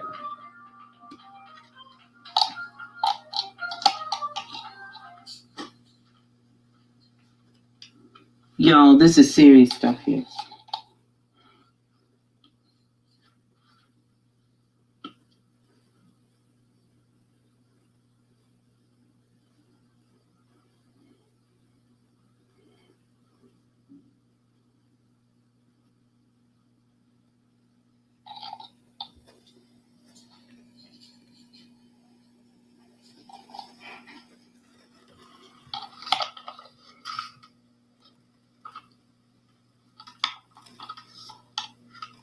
I'm not still here, alcohol. No. Nope. Not me. Not me. Not me. All right, y'all. That was my final one.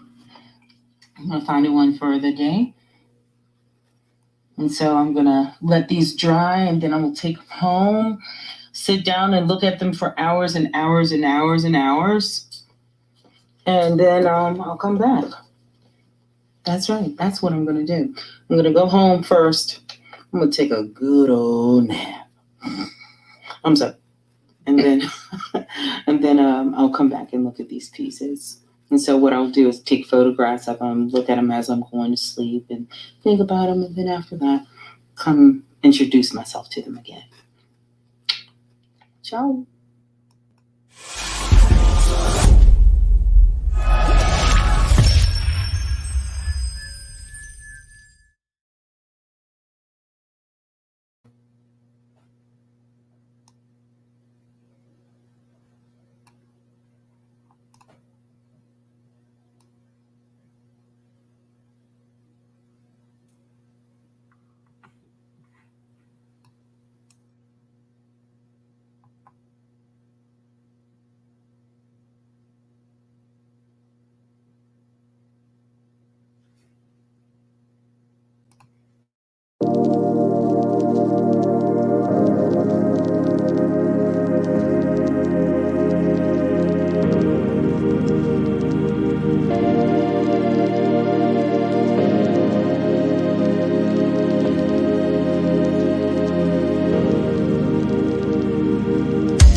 Still in creative quarantine, still doing stuff. But today I'm actually working on a collaboration I'm actually doing with somebody else. It's a music collaboration, and it's for a group that I'm in called Christos Collectives, and they're doing a video for, they're doing an artist video and introducing the world to the artists that are part of Christos. And so we were asked to create like a music background, something that kind of sinks into the background. So she's a piano player, and I'm just going to accent, just add a little bit to it with the guitar, not a lot, because I like what she's done already.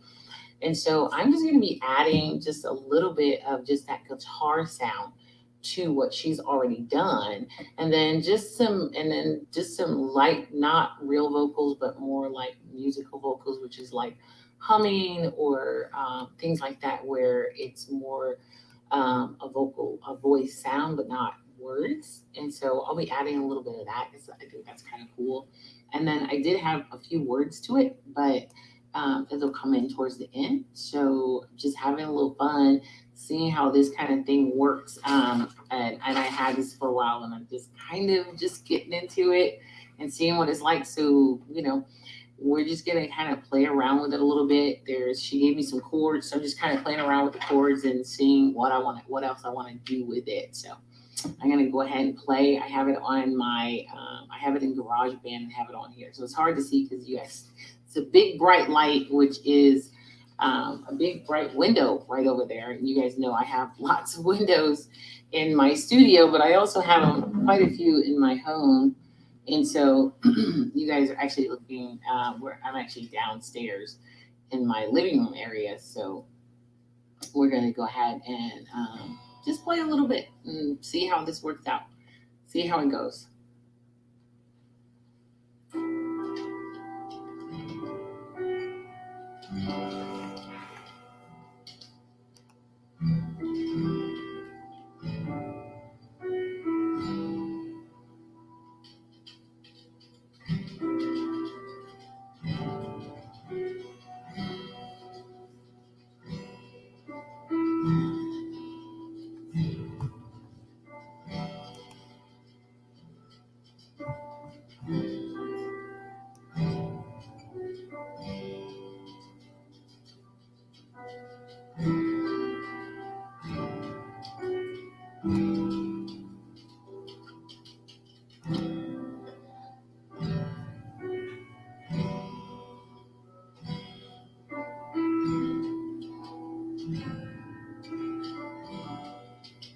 I don't know if I like that.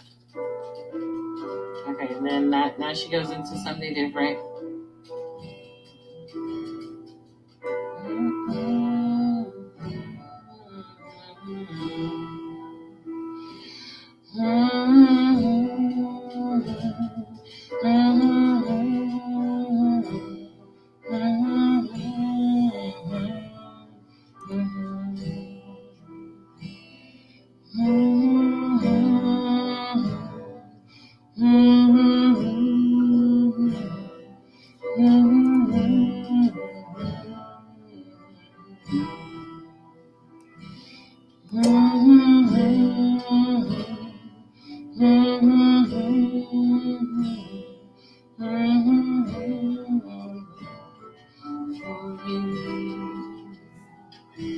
What we do is all for you. What we do is all for you. What we do is all for you. We do is all for you.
What we do, what we do, baby.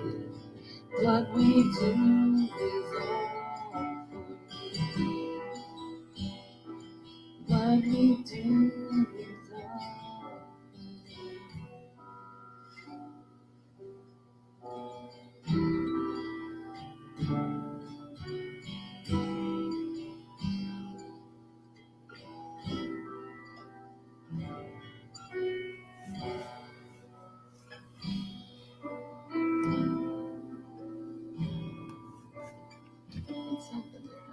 all okay.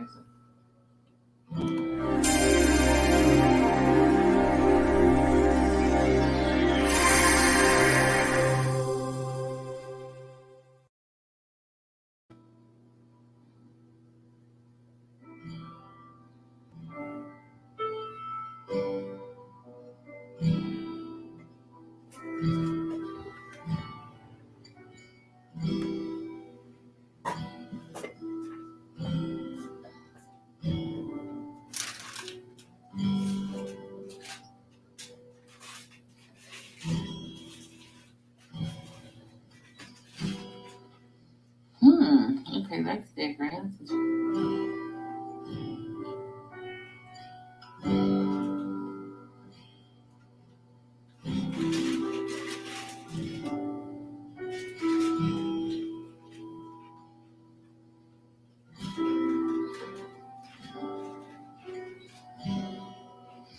All right, so I'm going to be working on that for a little while, but I like the end part. I like what I'm doing on the second verse. The first verse, I'm going to play around with that a little bit more, but I do like what I'm doing with the second verse. But the first verse, I'm going to play around a little more. So I'm going to leave you with one of my songs that I'm still working on. It's not finished. Let's see. Let's go. I have to go through my little book. And then we're going to sign off. Sign off. I belong to you. It doesn't really matter. Don't let, okay, should we do let another soul be lost? Or some think I'm crazy. There's nothing impossible. Let's see. Be anxious for nothing. Some of these I'm not even remember. I don't think I know that. I don't think I worked enough on that one. Let's see.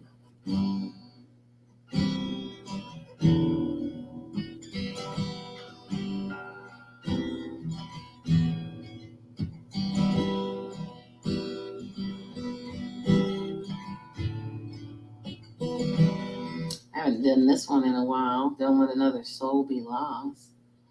Don't let another soul be lost. Don't let another soul be lost. Don't let another soul be lost. Because of me. I think that's where it went. I can't remember.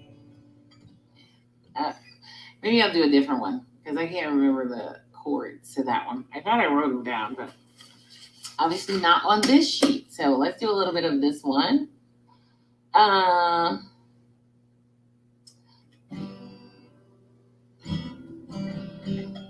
Some say that beauty exists in the finer things, and others say it only comes with money. The world shows us the form of beauty on the cover of a magazine, but it all strikes me as a little funny, 'cause the average girl you see, well, she looks just like me, and she may never appear to many, but she reaches out to the point, she reaches out to the poor, give a hand to. I forgot all these chords too. Okay, I definitely need to practice my music more.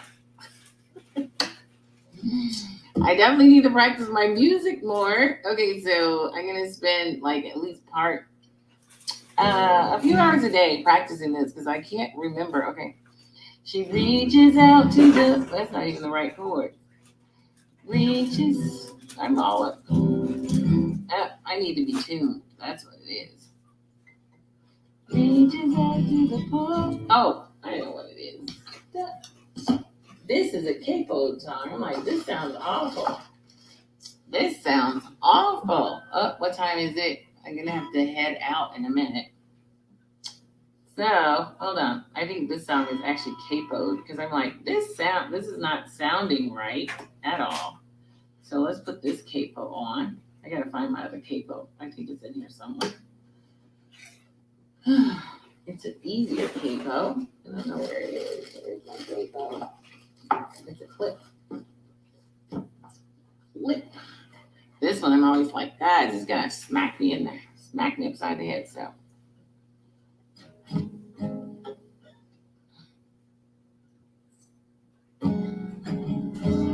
Oh, wait a minute. I usually don't have this on the right thing. There we go. I think that's better.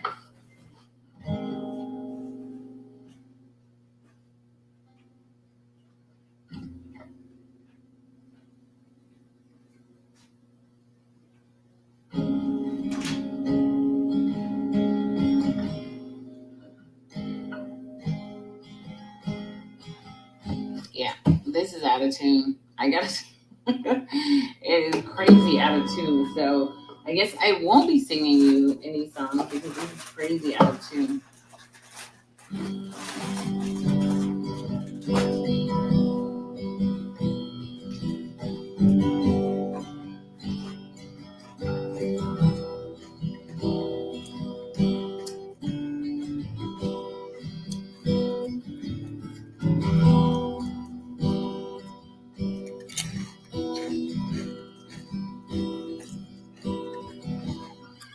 So, yeah, I won't be singing anything because I'm going to tune this up.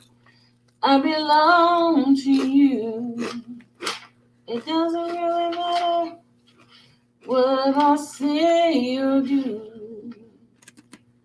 Saints football, little community. I got all kinds of stuff written on here. I have no idea. So it's, I like the song though. So it's like, is it another song? Another song. Another song. Because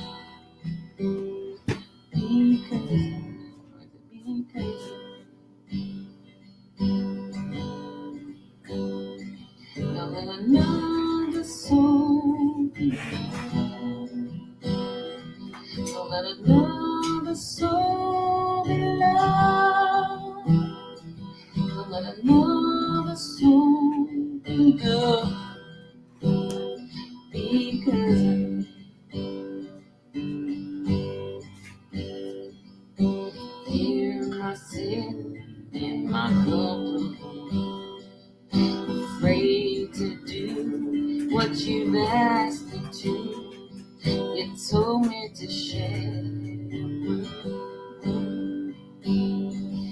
but I act just like I had many things going on in the world today.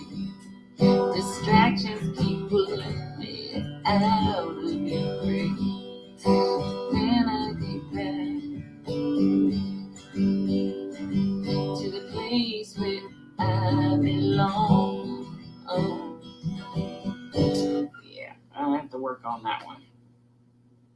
I have to work on the words too. All right, guys, that's enough for today. I have to work on this collaborative song some more, along with some other stuff. But we're going to sign off today, and I will be working on this a little bit more tonight, along with some other stuff that I'll be working on. So, see you later.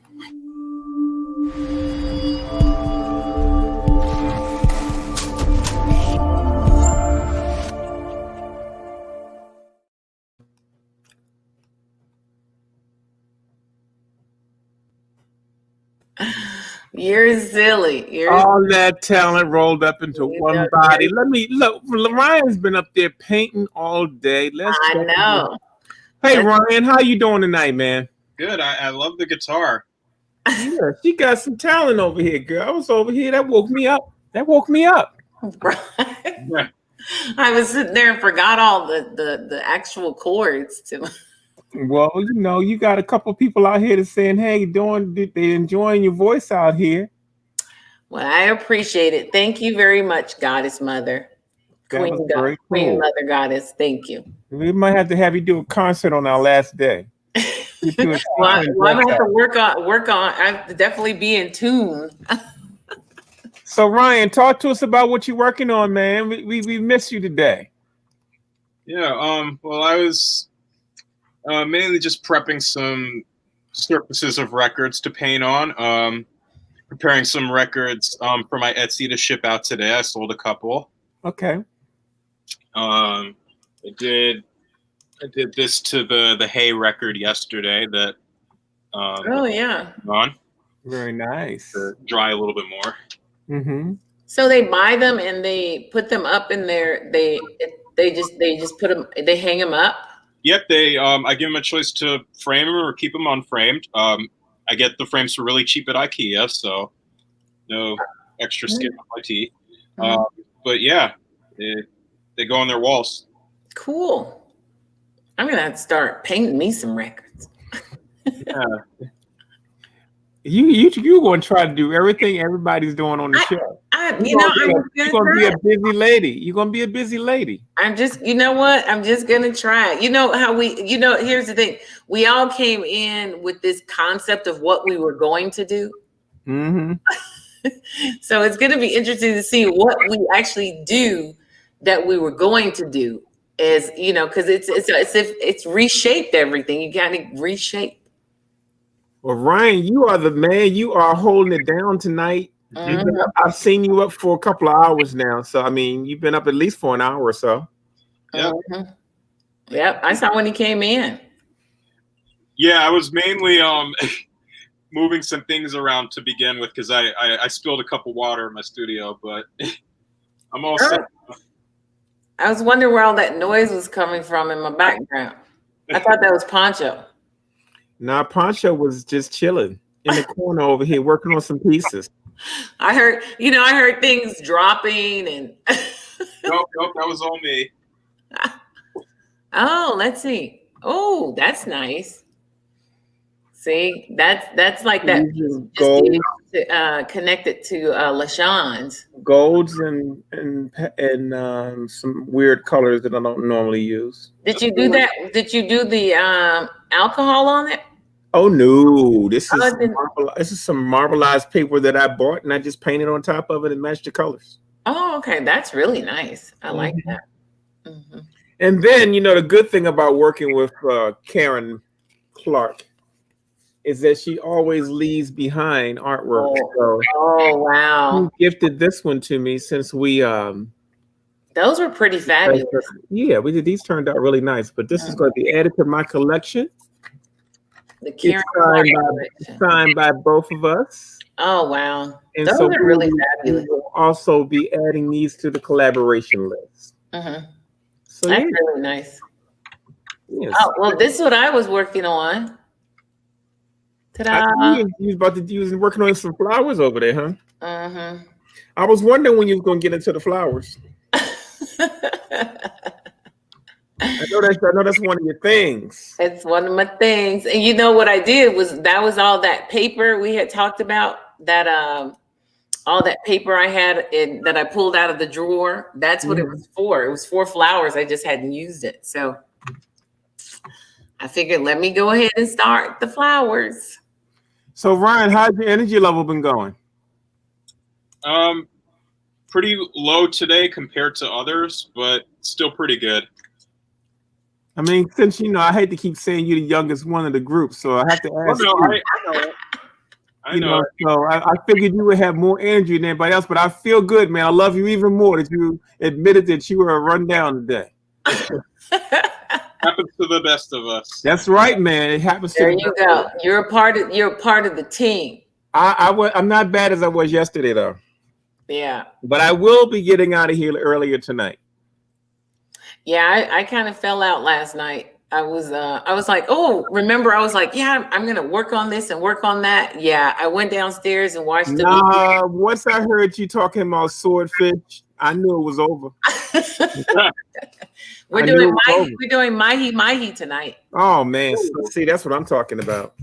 Mahi and garlic and what is it? Garlic potatoes.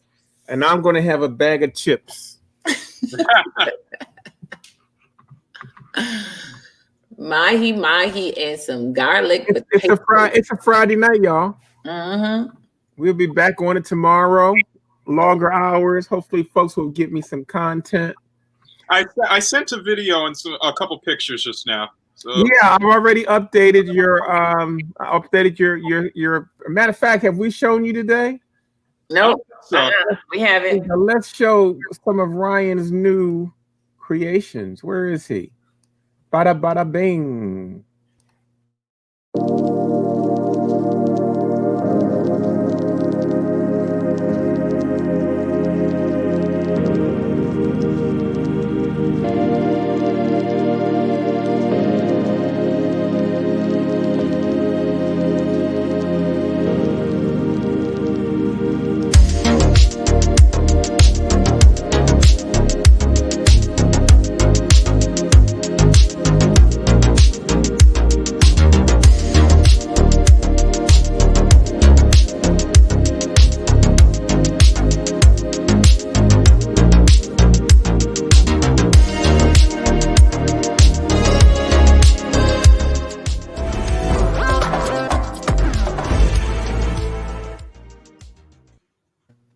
Those are nice. Yeah, so Ryan is gaining momentum. Well, Ryan's definitely getting more the finished product to you. Well, you know, Ryan is on his track. You know, we got some folks that still haven't posted no art yet. Okay, I was worried about my pastes. No. You're definitely no, your pace is going really well. This is day 15. You have a goal in mind? As for how many works, I don't know. I was aiming for like 2 a week, but I think I've definitely got more than that. So yeah, you definitely have more. I think Lorraine is Lorraine hasn't gotten any in, but she does a painting a day. No, Lorraine is hanging in there. I don't think we show her today either. We might as well.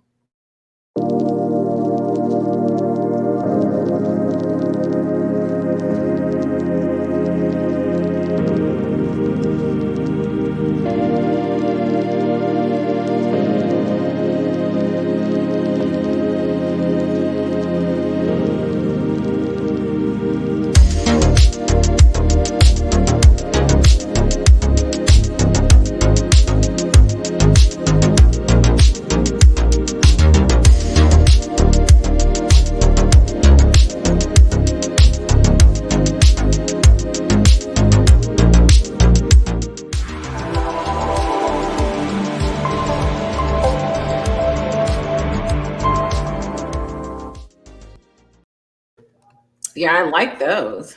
Yeah, those were nice. Mm-hmm. I knew Lorraine was doing a painting a day, so I'm like, you should have quite a bit on her. Lorraine said her goal was 30 pieces, 1 a day. Oh, wow. Okay. Way to go, Lorraine. I got to catch up. Well, you know, it's day 15. We are at the halfway point, y'all. No pressure. No pressure at all. Well, you know, I just finished the If you were doing 1 a day, you should have 15 pieces done. All right. Well, if you were doing 2 a day, I wasn't going for the 1 a day. If you're aiming for 2 a day, you got 30 pieces done.